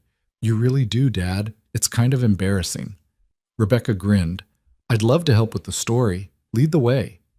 Ethan watched them climb the stairs together, Sophie chattering about the book they were reading, Rebecca listening patiently. He stood in his kitchen, surrounded by the comfortable mess of a shared meal, feeling something he hadn't felt in 3 years. Hope. When Rebecca came back downstairs 20 minutes later, her expression was soft. She's out, fell asleep halfway through chapter 3. She always does. It's her thing. Ethan handed Rebecca a cup of coffee. Thank you for reading to her. Thank you for letting me. Rebecca accepted the cup and moved to the living room, settling onto the couch with a sigh. Your daughter is extraordinary. I know. I have no idea how I got that lucky. You're doing a great job with her, Ethan, in case nobody's told you that recently. Most days it doesn't feel like it. That's because you're doing it right. The parents who think they have it all figured out are usually the ones screwing it up. Rebecca took a sip of coffee. My parents thought they had it all figured out, right up until they didn't. Ethan sat down beside her, leaving a respectful distance between them on the couch. Have they called recently? My mom, yeah. Same conversation as always. She asks if I'm okay. I say yes. She expresses concern from 2,000 miles away. I tell her not to worry. We both pretend everything's fine. Do you want them to come back, to be more involved? Rebecca was quiet for a long moment. I used to. Right after the accident, I desperately wanted them here. But they made it clear that wasn't going to happen, and at some point I had to accept it and move on. She looked at him. I think I've built a better support system without them anyway. Yeah? Yeah. I've got a stubborn graphic designer who refuses to let me struggle alone, and his daughter who gives the best hugs I've ever received, and a physical therapist who yells at me when I slack off.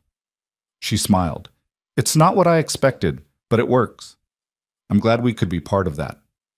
You're not just part of it, Ethan. You're the foundation of it. You showed me it was possible to keep going, to rebuild after everything falls apart. Ethan didn't know what to say to that, so he just reached over and took her hand. She laced her fingers through his without hesitation, and they sat like that for a while, drinking coffee and not talking, just being present with each other. Eventually, Rebecca glanced at the clock and sighed. I should go. It's getting late. Let me drive you. You shouldn't take the bus this late. Ethan, I live 20 minutes away. I'll be fine. I know you'll be fine, but I want to drive you anyway. Rebecca looked like she might argue, then surrendered. Okay. Thank you. They drove through quiet streets, the radio playing softly between them. When they pulled up outside Rebecca's apartment building, she didn't get out right away. Can I ask you something? She said. Always. Do you ever think about the future? Like actual plans beyond just getting through each day? Ethan considered the question. Not really. For 3 years, my only plan has been survive until tomorrow. Why? Because I've been thinking about it lately. About what comes next. About building something instead of just surviving. She looked at him in the dim light from the street lamp. And I think maybe I want you to be part of that future. You and Sophie. If that's okay? Ethan's heart was pounding. That's more than okay. Good. Rebecca smiled, then leaned over and kissed his cheek quickly, before either of them could overthink it. Thank you for dinner, and for everything else. Anytime. She got out of the car, and Ethan waited until she was safely inside the building before driving away. His cheek still tingled where she'd kissed it, and he couldn't stop smiling. The next morning was Sunday. No school rush, no rigid schedule. Ethan made pancakes that were only slightly burned while Sophie set the table. They were halfway through breakfast when Sophie spoke. Dad, do you like Rebecca? Ethan nearly choked on his coffee. What kind of question is that? A normal one. Do you like her? Like her? Soph, we're friends. Good friends. Sophie gave him a look that was far too knowing for a 9-year-old. Mom would want you to be happy. You know that, right? The pancake Ethan had been cutting suddenly became very interesting. I know that. Rebecca makes you happy. I can tell. She does. But it's complicated. Why? Because... Ethan struggled for words that would make sense to a child. Because Mom was everything to me. And even though she's gone, it feels wrong to care about someone else that way. Sophie thought about this while chewing her pancake. Then she said, in my book, there's a character whose mom dies, and later his dad falls in love again. And the kid asks his dad if he still loves his mom, and the dad says yes, that you can love someone who's gone and still make room for someone new. That love doesn't run out. Ethan stared at his daughter, wondering when she'd become so wise. That's a pretty smart book. It's a good series. You should read it. Sophie took another bite. I like Rebecca, and I think she likes us. And I think Mom would like her too. You do? Yeah, because Rebecca helps people, just like Mom did, just like you do. Sophie reached across the table and patted his hand. It's okay to be happy, Dad. You don't have to feel guilty about it. Ethan pulled his daughter into a hug, overwhelmed by her emotional intelligence and her big heart and her ability to see things clearly when he was too tangled up in his own fear and grief to manage it. When did you get so smart? He whispered into her hair. I've always been smart. You just didn't notice because I'm short. Ethan laughed, the sound filling the kitchen with warmth. That afternoon, his phone buzzed with a text from Rebecca. Thank you for last night, for letting me into your home and your life. It meant more than I can say. He typed back, thank you for being someone worth letting in. Her response came quickly. Same time Monday morning? Wouldn't miss it. And on Monday morning, when they reached the 5th block, Rebecca was waiting at her corner, just like always.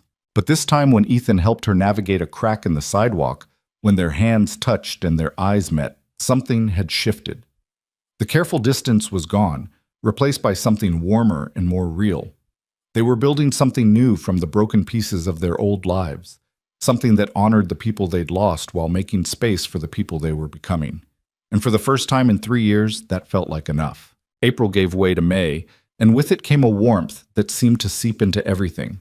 The mornings were lighter now, birdsong replacing the silent gray of winter, and the trees along their walking route had burst into full bloom.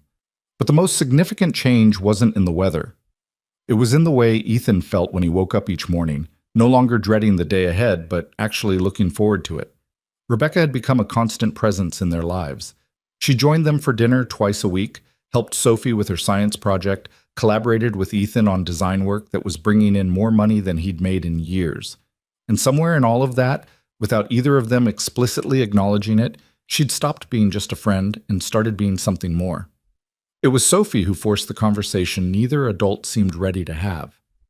They were at the park on a Saturday afternoon, Ethan and Rebecca sitting on a bench while Sophie played on the swings. Rebecca had progressed to the point where she rarely needed her wheelchair anymore, using only a cane for longer distances or particularly difficult terrain.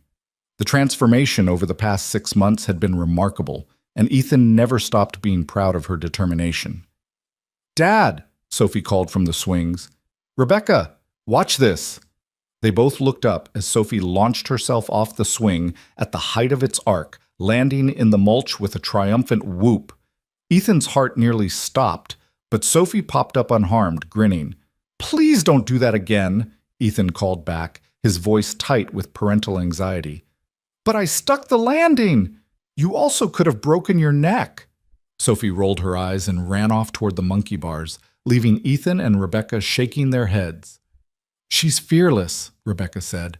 I don't know if that's a good thing or a terrifying thing. Both, definitely both. Ethan watched his daughter navigate the monkey bars with ease. She gets that from Claire. Her mom was the brave one. I'm just the guy who worries about everything. You're braver than you think.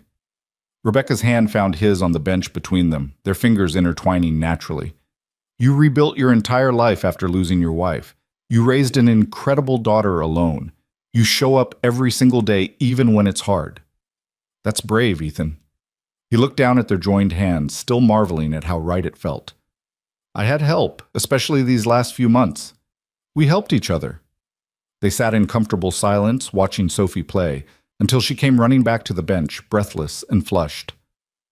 Are you two dating? She asked without preamble. Rebecca choked on air, and Ethan felt his face go hot. Sophie, that's not... Because if you are, that's okay. I just want to know so I'm not confused. Sophie looked between them with complete seriousness. You hold hands all the time now, and Rebecca stays for dinner a lot. And last week I heard you laughing on the phone at midnight, which means you were talking to each other because you don't have any other friends.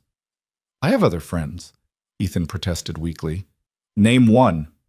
He couldn't, which proved Sophie's point entirely. Rebecca was trying very hard not to laugh. The thing is, Sophie continued, warming to her subject, I think it would be good if you were dating because you're both happier when you're together, and Mom would want you to be happy. She told me that before she died. Ethan's throat went tight. She did? Yeah. When she was sick that last time, before the accident, she said that if anything ever happened to her, you should find someone who makes you smile again. She made me promise to remind you of that someday. Sophie's eyes were suspiciously bright. So I'm reminding you. Rebecca's hand squeezed his, and when Ethan looked at her, he saw tears on her cheeks matching the ones he could feel on his own. Your mom was a smart lady, Rebecca said softly to Sophie. I know. Sophie climbed onto the bench between them, worming her way into the space they'd left. So are you dating or not? Ethan and Rebecca looked at each other over Sophie's head. He saw his own uncertainty reflected back at him, mixed with hope and fear, and something that looked a lot like love. I don't know, Ethan admitted. We haven't really talked about it. Well, maybe you should talk about it, because I have a field trip next Friday, and I need to know who to put down as my emergency contact. I was going to put Rebecca, but only if she's going to stick around. I'm sticking around, Rebecca said immediately. Dating or not, I'm not going anywhere. Good. Sophie hugged her quickly, then bounced off the bench. I'm going to go on the slide. You two should probably talk now. She ran off again, leaving two adults staring at each other in the wake of a 9-year-old's blunt honesty. She's not subtle, Ethan said. No, she's not, Rebecca laughed, wiping her eyes. But she's not wrong either.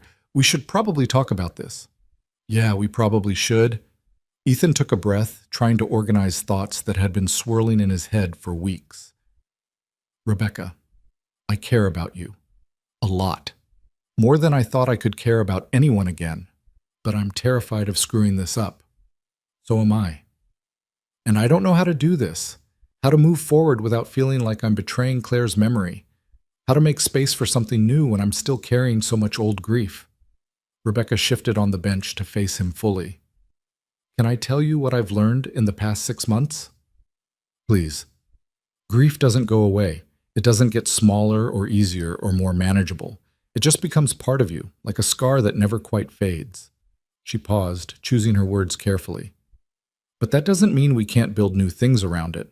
We can honor the people we lost and still move forward. We can love them forever and still make room for new love. Those things aren't mutually exclusive. You make it sound simple. It's not simple. It's terrifying and complicated and messy, but I think it's worth it. Rebecca's voice dropped to almost a whisper. I think we're worth it. Ethan felt something crack open in his chest, some final wall he'd been maintaining crumbling under the weight of her honesty. I want this. Us. Whatever this is or could be. I want it. So do I. But I need to go slow. I need time to figure out how to do this without falling apart. Ethan, we've been going slow for 6 months. We've been dating without calling it dating since January. All I'm asking is that we acknowledge what's already happening. She was right, and they both knew it. The friendship had shifted weeks ago, maybe even months ago. They'd just been too scared to name it. Okay, Ethan said. Okay, we're dating. Officially. Is that what you want to hear? Rebecca's smile was radiant. Yes, that's exactly what I want to hear. She leaned in and kissed him, soft and brief and perfect. It was their first real kiss, and it felt like coming home and stepping into the unknown all at once. When they pulled apart, Sophie was standing 10 feet away, grinning. Finally, she shouted. I was starting to think I'd have to lock you in a closet or something. How long have you been standing there? Ethan called back. Long enough? Can we get ice cream now? This calls for ice cream.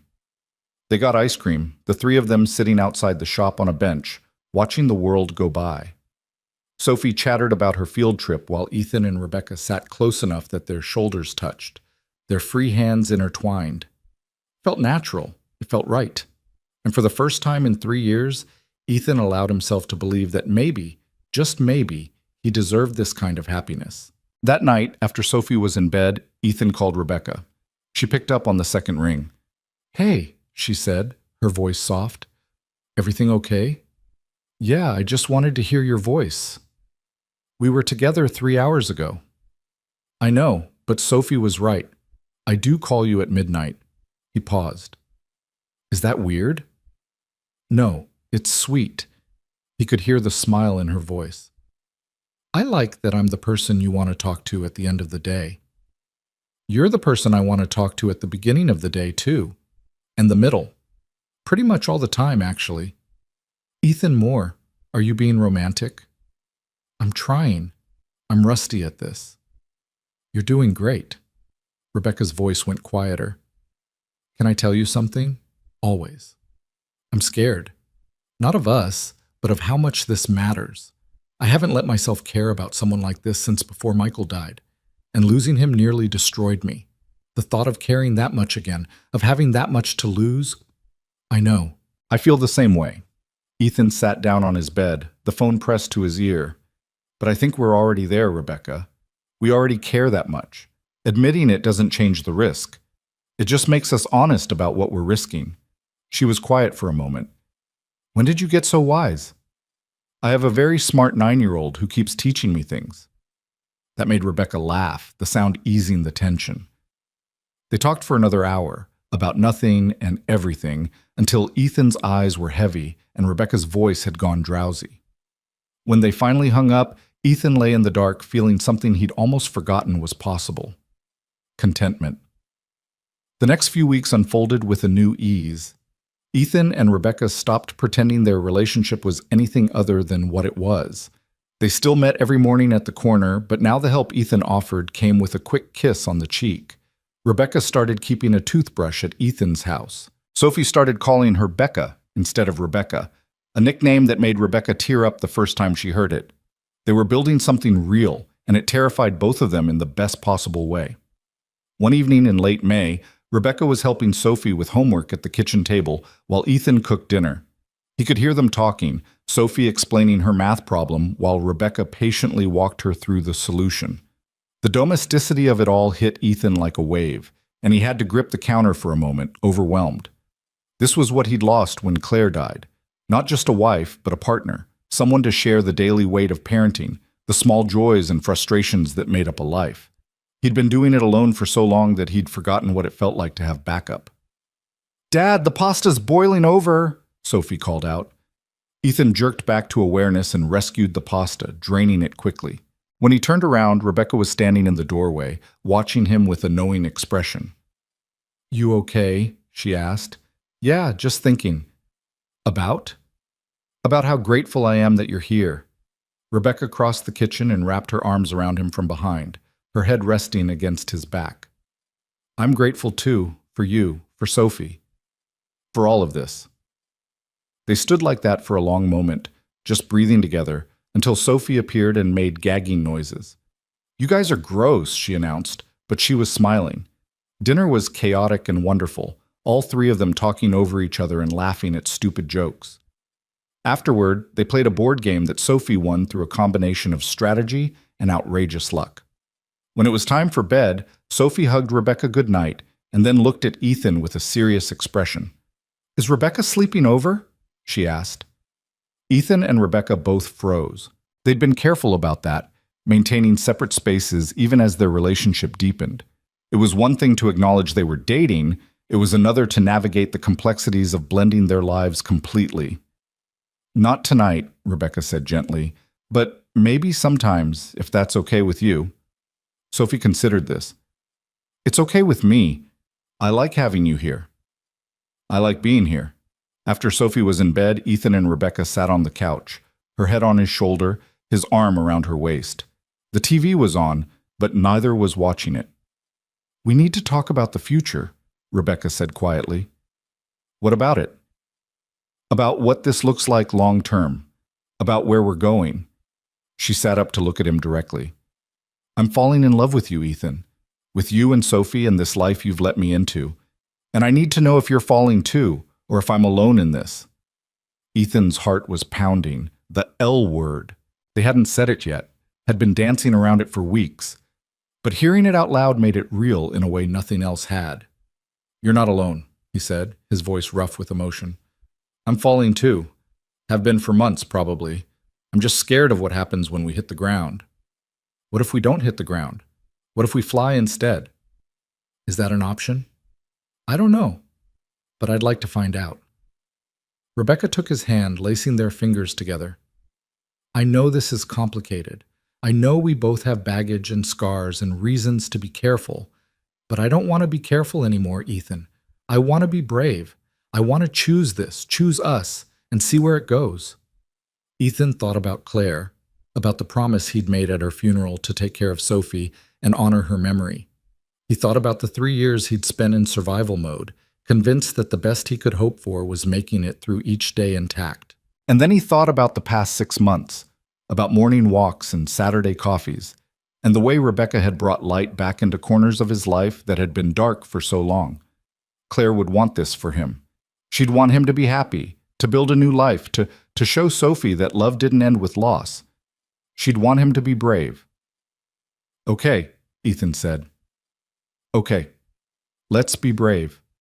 Rebecca kissed him then, deep and real and full of promise. When they finally pulled apart, both were breathless. "I love you," she whispered. "I love you, and I love Sophie, and I love the life we're building together. I love you too." The words came easier than Ethan expected, like they'd been waiting just beneath the surface all along. "And I'm terrified and excited and completely out of my depth, but I love you. That's enough. That's more than enough." They stayed up late that night, talking through the logistics of what their relationship would look like going forward. Rebecca's lease was up in 2 months. They could look for a place together, or she could move in here, or they could maintain separate spaces for a while longer. There were no easy answers, but for the first time, they were asking the questions together. Around midnight, Rebecca called a car to take her home. Ethan walked her to the door, reluctant to let her go, even though he'd see her again in less than 8 hours. "Tomorrow morning," she said. "Same corner. I'll be there." "I know you will. You always are." She kissed him one more time, and then she was gone, and Ethan was alone in his house with a heart that felt too big for his chest. The next morning arrived with the kind of perfect spring weather that made everything feel possible. Ethan and Sophie left the house at 7:32, right on schedule, walking through streets that were familiar and comfortable and home. When they reached the 5th block, Rebecca was waiting, but something was different. She wasn't in her wheelchair or using her cane. She was standing completely unsupported, a huge smile on her face. "Look," she said as they approached. "No cane. My physical therapist cleared me yesterday. As long as I take it easy, I can walk without assistance now." Sophie shrieked with joy and ran to hug her. Ethan followed more slowly, his eyes stinging with tears he didn't try to hide. "Rebecca, that's incredible." "I know. I can't believe it. 6 months ago I thought I'd never walk again, and now—" She gestured to herself, still smiling. "Now I'm standing here without help." "I'm so proud of you," Ethan said, pulling her into a hug. "So damn proud. I couldn't have done it without you, either of you." Rebecca looked down at Sophie. "You reminded me why it was worth fighting to get better, why it was worth showing up every day, even when it hurt." "We just helped a little," Sophie said. "You did all the hard work." "We helped each other. That's what family does." The word hung in the air between them. Family. It was the first time any of them had used that word to describe what they were becoming. But it felt right. It felt true. They walked together to Sophie's school, all 3 of them, no wheelchair to push or cane to steady. Just 3 people moving through the world side by side, connected by loss and love and the choice to keep showing up for each other. At the school gates, Sophie hugged them both and then paused, looking at Rebecca with a serious expression. "Becca, can I ask you something?" "Of course." "Do you think your brother would be happy about you and Dad?" Rebecca's eyes immediately filled with tears, but she smiled through them. "Yeah, sweetheart. I think he'd be really happy. I think he'd say he's glad we found each other." "Good, because I think my mom would be happy too." Sophie hugged her again quickly, then ran off to join her friends, leaving 2 adults standing on the sidewalk trying not to cry. "She's right, you know," Ethan said quietly. "Claire would be happy. About us. About you being part of Sophie's life. Michael would tell me I was an idiot for waiting so long to admit how I felt." Rebecca wiped her eyes. "He always said I overthought everything." "Sounds like he knew you pretty well." "He did." She took Ethan's hand. "I wish they could have met each other. Claire and Michael. I think they would have been friends. They're connected anyway, through us, through Sophie, through everything that's happened." Ethan squeezed her hand. "They're part of this story, even if they're not here to see how it ends. Maybe they are seeing it. Maybe they're watching and cheering us on. Maybe they are. They stood there for another moment, watching students stream into the school, before turning to walk back home together. The morning was beautiful, the air warm and full of promise, and for the first time in 3 years, Ethan felt like the future was something to look forward to rather than something to survive. That afternoon, Rebecca came over early. She and Ethan sat at the kitchen table with laptops open, working on a project for a client who wanted a complete brand redesign. They'd fallen into a comfortable working rhythm, bouncing ideas off each other, challenging and supporting in equal measure. "What if we went with a warmer color palette?" Rebecca suggested, pulling up a sample. "Something that feels more approachable?" "I like it. Try it with the secondary logo and see how it looks." They worked in companionable silence for a while, until Rebecca suddenly closed her laptop and looked at him with an expression he couldn't quite read. "I want to move in," she said, "with you and Sophie, when my lease is up in July." Ethan's heart stopped. "Are you sure? That's a big step." "I know. But I'm here all the time anyway. And I don't want to go home to an empty apartment anymore. I want to come home to you, to both of you." She paused. "Unless it's too soon. I don't want to push if you're not ready." "It's not too soon." Ethan reached across the table for her hand. "I want you here. Sophie wants you here. But are you ready for what that means? For all the mundane daily stuff, for bad moods and dishes in the sink and me being grumpy before coffee? Ethan, I've already seen all of that. I know what I'm signing up for." Rebecca smiled. "And I want it anyway. All of it. The good and the bad and the completely ordinary." "Then yes. Move in. Please move in." They sealed it with a kiss across the laptop computers, laughing when Rebecca nearly knocked her coffee over in the process. When Sophie came home from school that afternoon, they told her together.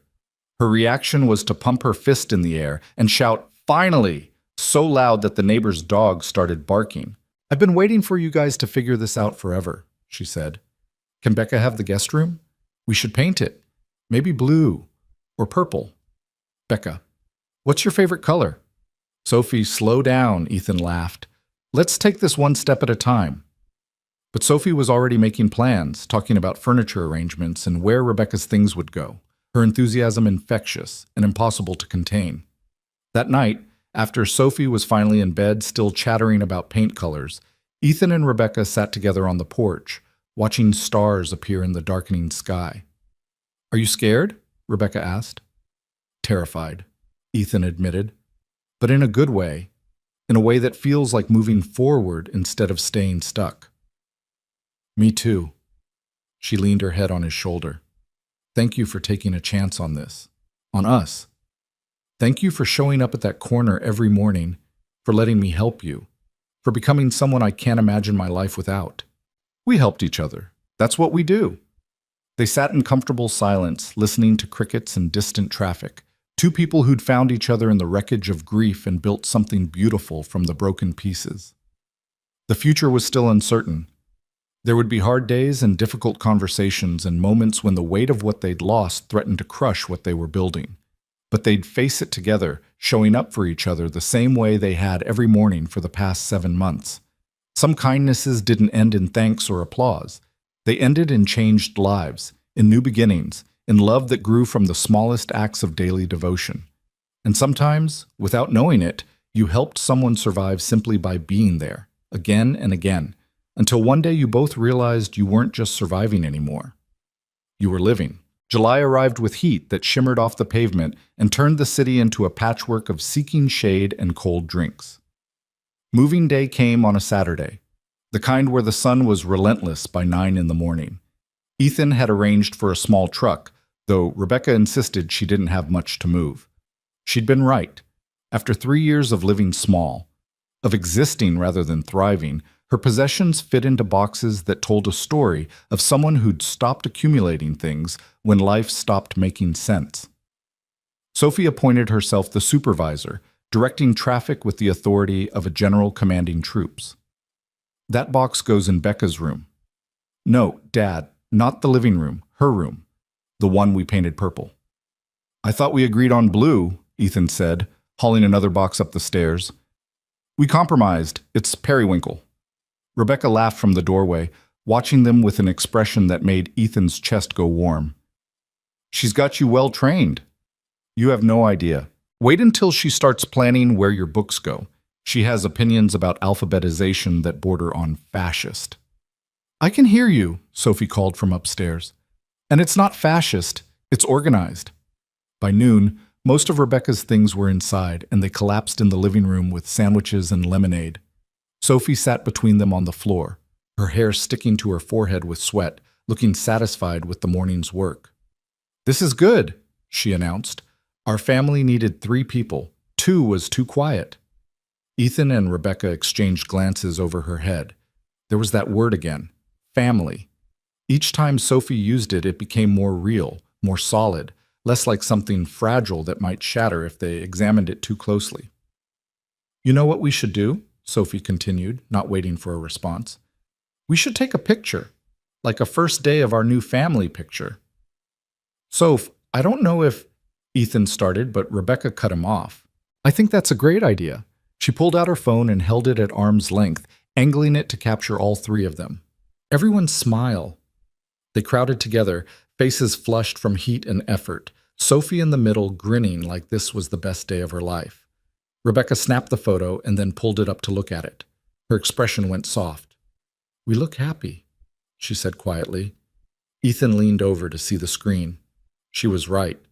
In the photo, they looked like what they were becoming, a family knitted together from loss and hope, and the daily choice to show up for each other. Send that to me, he said. Me too, Sophie added. I want to print it and put it on my wall.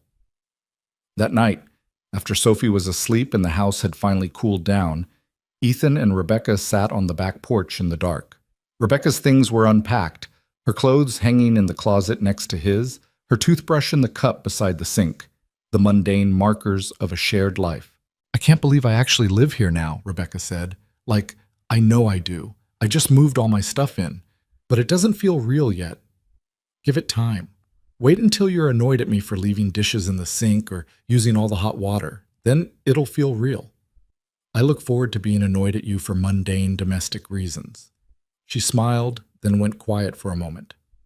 Can I tell you something? Always. When I woke up in the hospital after my accident, after they told me about my spine and what it might mean, my first thought was that I wanted to die. Not in a suicidal way, just I couldn't see any reason to keep going. Michael was already gone. My parents had checked out emotionally. I was facing months of recovery for an outcome that might still leave me in a wheelchair forever. She paused, her voice thick. And now here I am, walking again, living with someone I love, part of a family I never thought I'd have. Sometimes I can't reconcile those 2 versions of myself, the one who wanted to give up and the one sitting here right now. Ethan reached for her hand in the darkness. You're both those people, the one who felt hopeless and the one who fought anyway. That's not a contradiction.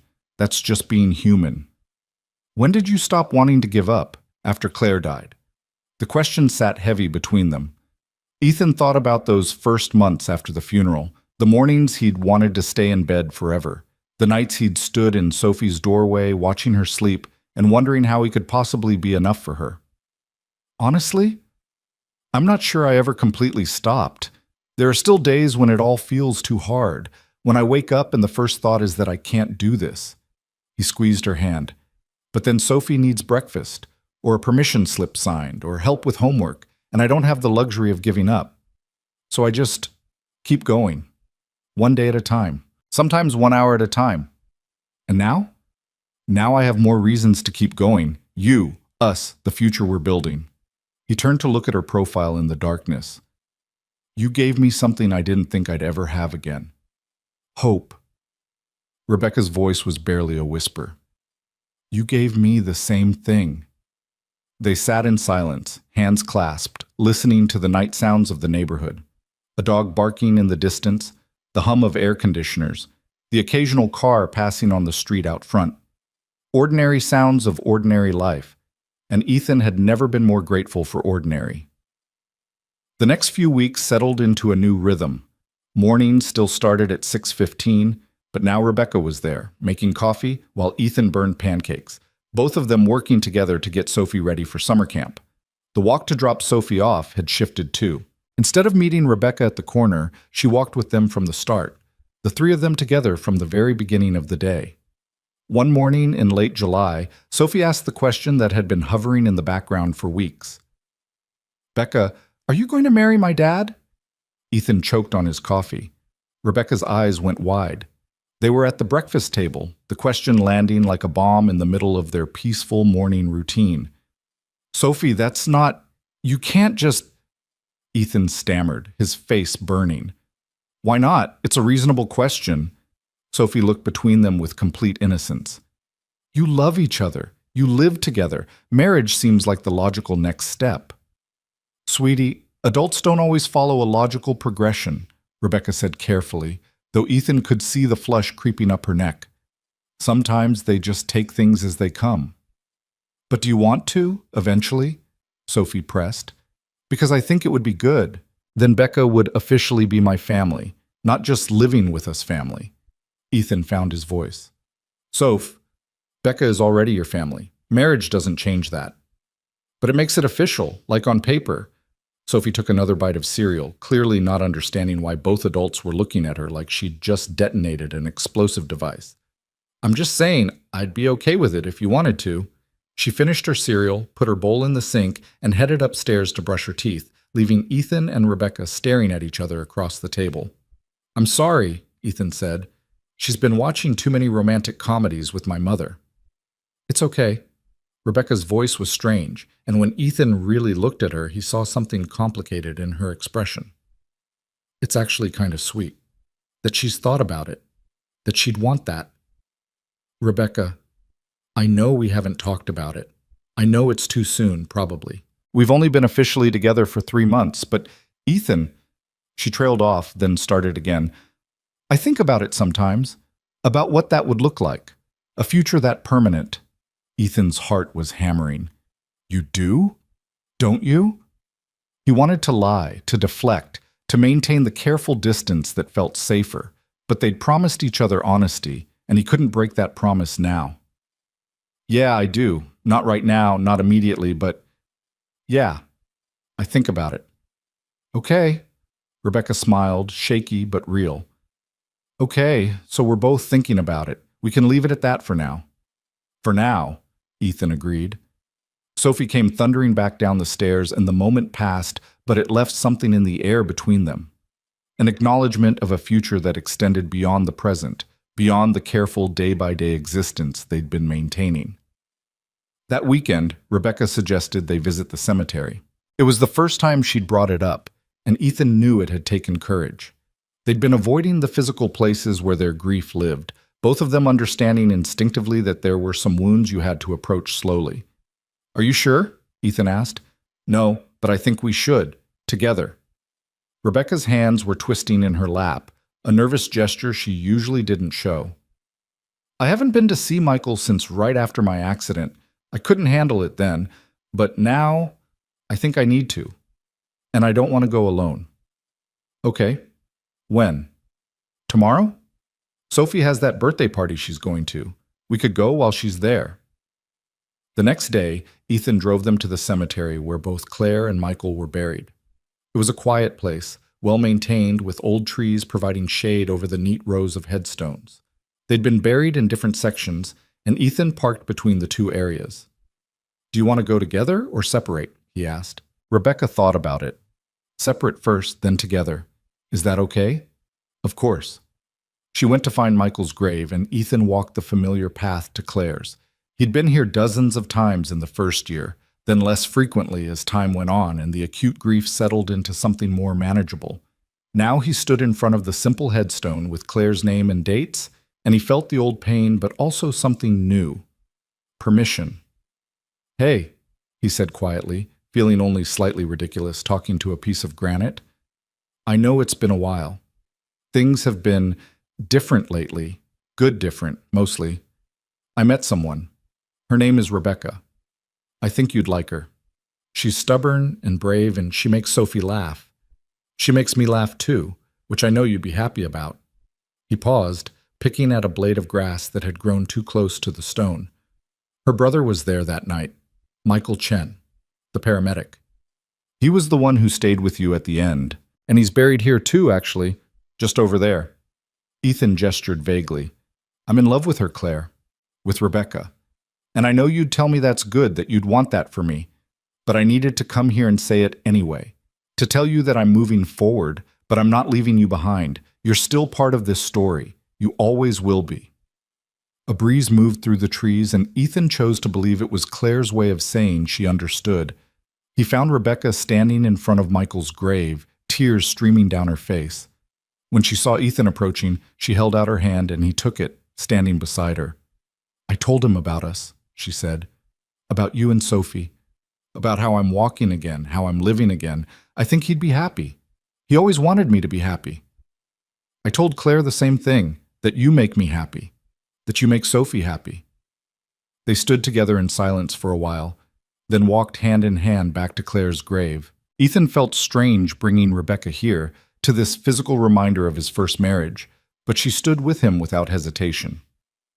Thank you, Rebecca said quietly, for sharing your wife with me. I know that sounds strange, but I mean it. You talk about her. You let Sophie talk about her. You keep her memory alive. That matters. She's part of who I am. I couldn't hide that, even if I wanted to. Ethan looked at the headstone. And I think she'd like you. I think she'd be glad Sophie has you in her life. I hope so. They visited Michael's grave together next, and Ethan stood while Rebecca told her brother about their life, about the morning walks that had turned into so much more, about the family they were building from broken pieces. It felt right, standing there together, honoring the people they'd lost while acknowledging the life they were building.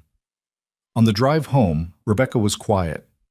Ethan let her be, understanding that some processing needed silence. But as they pulled into the driveway, she finally spoke. I want to tell you about the day of my accident. I've never told anyone the whole story. Ethan turned off the car, but didn't move to get out. Okay. It was February, 6 months after Michael died. I was driving to my parents' house because they'd finally agreed to come back to town to deal with his things. His apartment had been sitting there, untouched, because none of us could handle going through it.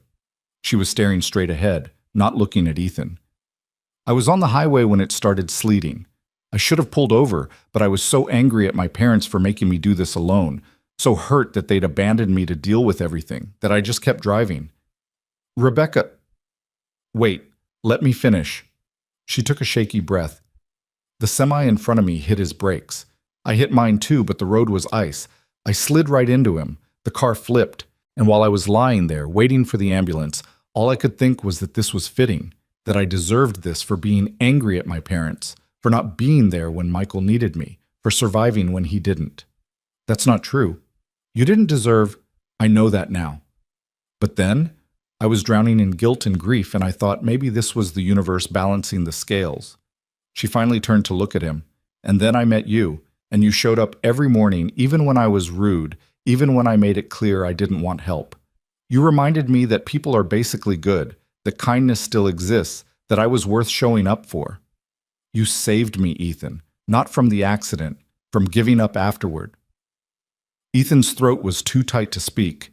He reached across the console and pulled her into an awkward hug, the gear shift digging into his ribs, but he didn't care.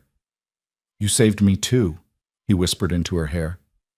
You reminded me I was still alive, that there was more to life than just surviving for Sophie's sake.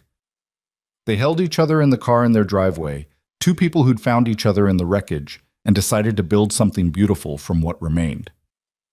August brought Sophie's 10th birthday, and she requested a small party in the backyard with a few friends from camp.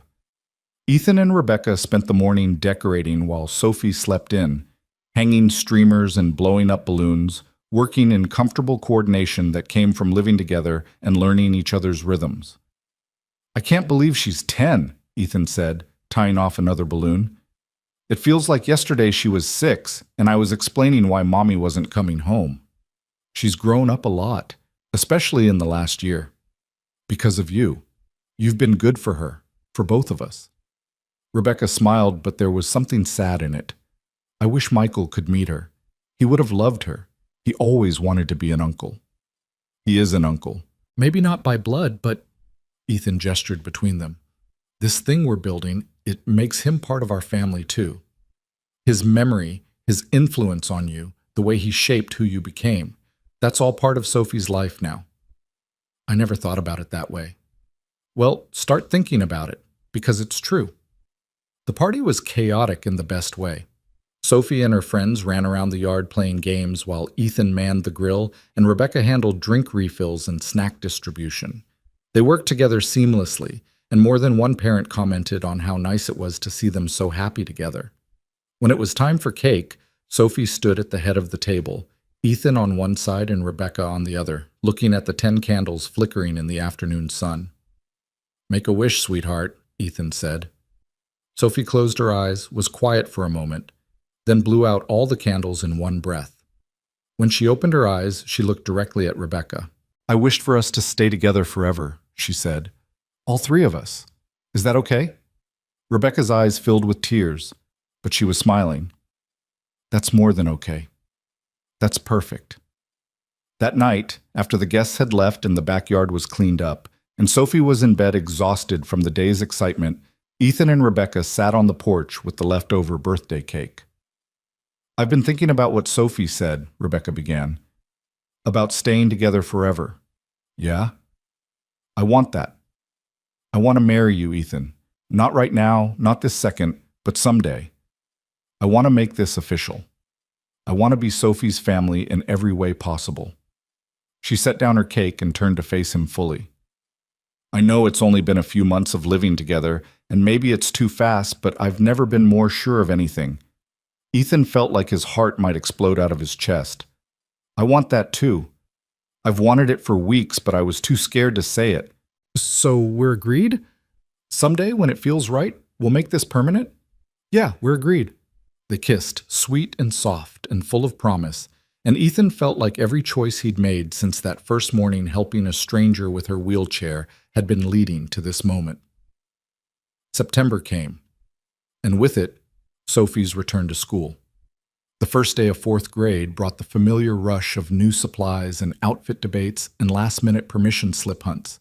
But this year was different.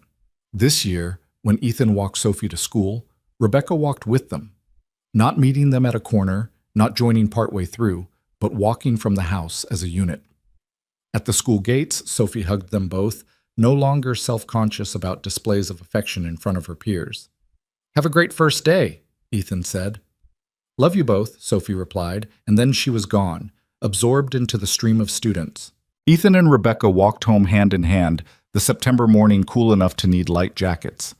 When they passed the corner where they'd first met, where Ethan had stopped to help a stranger who would change his life, they both paused. "This is where it started," Rebecca said. "Seems like a lifetime ago." "It was a lifetime ago. We were different people then." She looked at the corner, at the pharmacy entrance, at the exact spot where her wheelchair had gotten stuck on the curb cut. "I was so lost, so angry at the world, and you just showed up. You showed up too, every morning, no matter what." They stood there for a moment longer, honoring the place where their story had begun, then continued home. That afternoon, Ethan answered a phone call from a number he didn't recognize. A woman's voice, hesitant and nervous, asked if he was Ethan Moore. "Yes, this is Ethan. Can I help you?" "My name is Patricia Chen. I'm Rebecca's mother." Ethan's stomach dropped. Rebecca had mentioned that her parents hadn't reached out in months, that the distance between them had grown too vast to bridge. He had no idea what this call meant. "Mrs. Chen? Hello, is everything okay?" "Yes, I wanted to talk to you about Rebecca. Is she there?" "She's at the store. She'll be back in about 20 minutes. "Good. That's good. I needed to talk to you first anyway." Patricia Chen took a shaky breath. "Rebecca's father and we've been following her social media. We know we don't have the right to, after how we abandoned her, but we wanted to see how she was doing, and we've seen the photos of her walking again, of her with you and your daughter. She looks happy, Mr. Moore. She looks truly happy for the first time since Michael died." Ethan didn't know what to say to that. "She is happy. We all are." "I'm glad. I'm so glad." Patricia's voice cracked. I need to tell you something. About the night Michael died. Rebecca doesn't know this, but Michael called me from the accident scene, before the second car hit. He told me about a patient he couldn't save, about a father and daughter who'd lost everything. He said it was the worst call of his career, and I've been thinking about that conversation for 3 years, wondering about that family.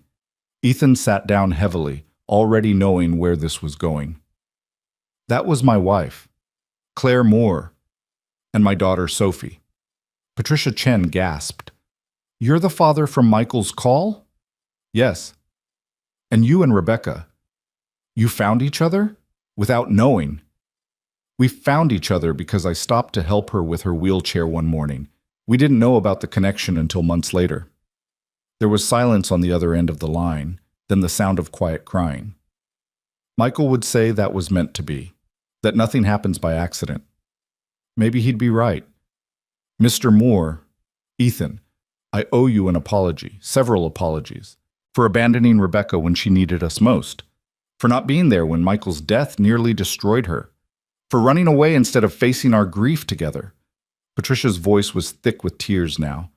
But I also need to thank you for being there when we weren't, for helping her walk again, not just physically but emotionally, for giving her a reason to keep going. Rebecca did that herself. I just showed up. Sometimes showing up is everything. Patricia paused. Would it be possible? I know I have no right to ask, but would it be possible for us to visit? To try to rebuild what we destroyed? Ethan thought about Rebecca, about the pain she carried from her parents' abandonment, about how hard she'd worked to build a life without their support. But he also thought about family, about second chances, about the way love could grow even from broken foundations. I think you should call Rebecca and ask her that yourself. I can't make that decision for her. You're right. Of course you're right. Patricia took a shaky breath. Thank you for taking care of my daughter, for loving her when we couldn't figure out how to. After they hung up, Ethan sat in the quiet house, processing the conversation. When Rebecca came home 20 minutes later, he told her about the call. He watched her face cycle through emotions, shock, anger, hurt, and finally something that looked like hope. My mother wants to visit, she said slowly, as if testing the words. She said she's been following your social media, seeing how happy you are. And she wants to be part of that happiness now, after 3 years of radio silence? I don't know what she wants, but I think she wants to try to repair what's broken. Ethan took her hand. The question is, what do you want? Rebecca was quiet for a long time. I want to be angry at them. I want to tell them no, that they don't get to walk back into my life after abandoning me. But I also... She trailed off.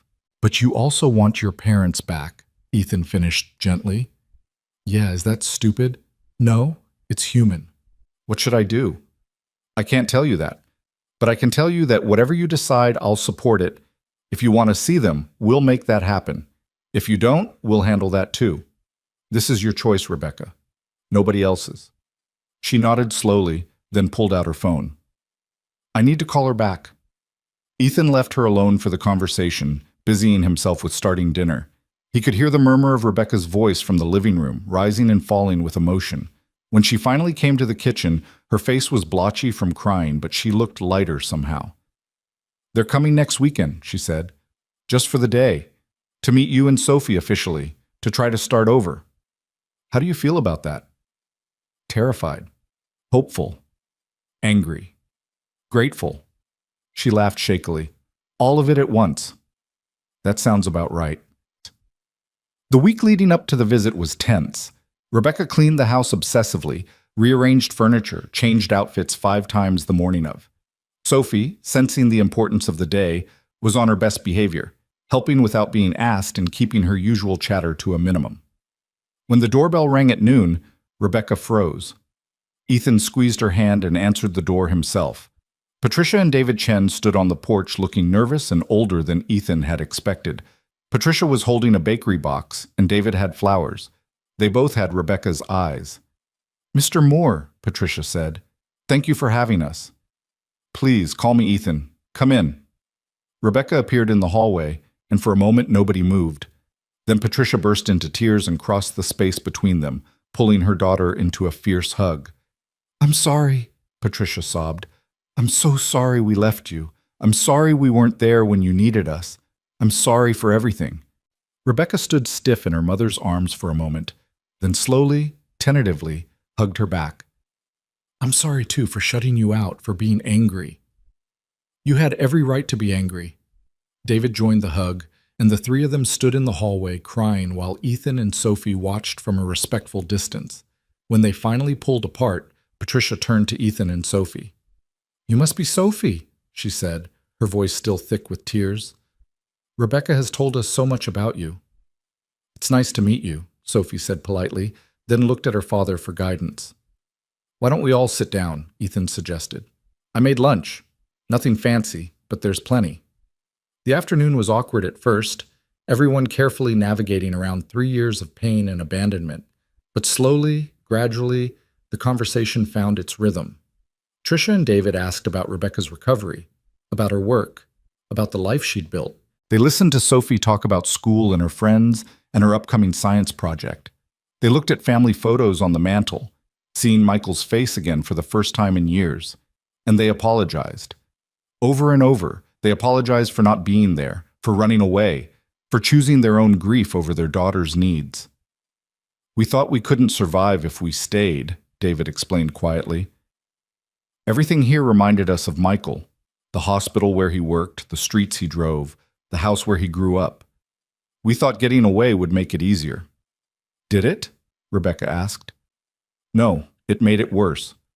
We were alone with our grief instead of sharing it with you. We realize now that was the wrong choice. So why come back now? Patricia looked at her daughter with eyes full of regret and love. Because we saw the photos of you walking again. We saw you with Ethan and Sophie. We saw you living instead of just surviving. And we realized that while we'd been hiding from our pain, you'd been facing it and building something beautiful. We wanted to be part of that, if you'll let us. Rebecca's hands were shaking in her lap. Ethan reached over and took one, grounding her. I don't know if I can forgive you, Rebecca said honestly. Not right away. Maybe not ever completely. But I want to try. I want my parents back. I want Sophie to know her grandparents. Patricia's face crumpled with relief. That's more than we deserve. Thank you. The visit stretched into the evening. Patricia and David insisted on seeing Rebecca walk, and she obliged, pacing the length of the living room with only the slightest hesitation in her gait. They cried watching her, understanding in a way that only parents could what that journey must have cost her. When they finally left, with promises to call weekly and visit monthly, Rebecca collapsed on the couch, emotionally exhausted. That was hard, she said. Yeah, Ethan agreed, sitting beside her. But you did it. You took the first step. It's not going to be easy. They hurt me so badly. I don't know if we can get back what we lost. Maybe you can't. But maybe you can build something new, something different, but still good. Sophie crawled onto the couch between them, and the three of them sat together in the quiet house, processing the enormity of the day. The months that followed brought a new equilibrium. Patricia and David kept their word, calling every week and visiting once a month. The relationship with Rebecca was still fragile, still marked by the scars of abandonment, but it was growing, healing. Sophie loved having grandparents who spoiled her and asked about school and taught her to play cards. In November, on the anniversary of when Ethan had first helped Rebecca with her wheelchair, he took her back to that corner. It was early morning, the same time they used to meet, and the street looked exactly as it had a year ago. A year, Rebecca said, looking at the spot where her chair used to get stuck. Can you believe it's been a year? Best year of my life, Ethan said. Then he dropped to one knee. Rebecca's hands flew to her mouth. Ethan, what are you... I know we said someday. I know we agreed to wait until it felt right. But Rebecca, every day with you feels right. Every morning I wake up next to you feels like a gift I don't deserve. And I don't want to wait anymore. He pulled out a ring he'd been carrying for weeks, waiting for the perfect moment. Will you marry me? Will you let me spend the rest of my life showing up for you the way you've shown up for me? Yes, Rebecca said through tears. Yes, of course, yes. He slipped the ring onto her finger and stood up to kiss her, right there on the corner where everything had started. When they pulled apart, they were both crying and laughing, and Ethan felt like his heart might burst from happiness. "Sophie is going to lose her mind," Rebecca said, looking at the ring on her finger. "She helped pick it out. She's been keeping this secret for 3 weeks." "That little—" Rebecca laughed. "She knew and didn't tell me?" "She said, and I quote, 'Some secrets are worth keeping if they make people happy.'" They walked home hand in hand, engaged now, planning a future that a year ago neither of them could have imagined. When they told Sophie, she screamed so loudly the neighbor's dog started barking, then insisted on calling Patricia and David immediately to share the news. The wedding was small, held in May on a perfect spring day in the same park where they'd spent so many Sunday afternoons. Sophie was the maid of honor, wearing a dress she'd picked out herself and holding both wedding rings with the seriousness of someone entrusted with the crown jewels. Patricia and David sat in the front row, crying quietly, grateful to be included in their daughter's joy. But before the ceremony started, Ethan and Rebecca slipped away to visit the cemetery. They stood together in front of Claire's grave, and Ethan laid a single flower on the stone. "Thank you," he said quietly, "for Sophie, for the years we had, for giving me permission to love again." Then they walked to Michael's grave, and Rebecca did the same, placing a flower and speaking words only she and her brother would understand. When they returned to the park, hand in hand, they were ready. Ready to honor the past while building the future. Ready to choose love even though they both knew how much it hurt to lose it. Ready to show up for each other every single day, rain or shine, good or bad, for the rest of their lives. Sophie walked Rebecca down the aisle, and when Ethan saw them coming toward him, this woman he loved and the daughter who'd brought them together, he couldn't stop the tears. They were happy tears, grateful tears, tears that acknowledged both the pain of the past and the promise of the future. The vows they spoke were simple. They promised to show up, to be honest, to support each other's healing, to honor the people they'd lost while loving the people they'd found, to build a family from broken pieces and make it whole. When they kissed as husband and wife, Sophie cheered louder than anyone, and Ethan thought he heard Claire's laugh in the sound, Michael's approval in the breeze that moved through the trees. That night, after the reception had ended and Sophie was asleep at Patricia and David's house, Ethan and Rebecca sat on their porch looking at the stars. "Mrs. Moore," Ethan said, testing out her new name. "I kind of like the sound of that," Rebecca admitted, leaning her head on his shoulder. "Though I might keep Chen professionally. Rebecca Chen Moore. That works?"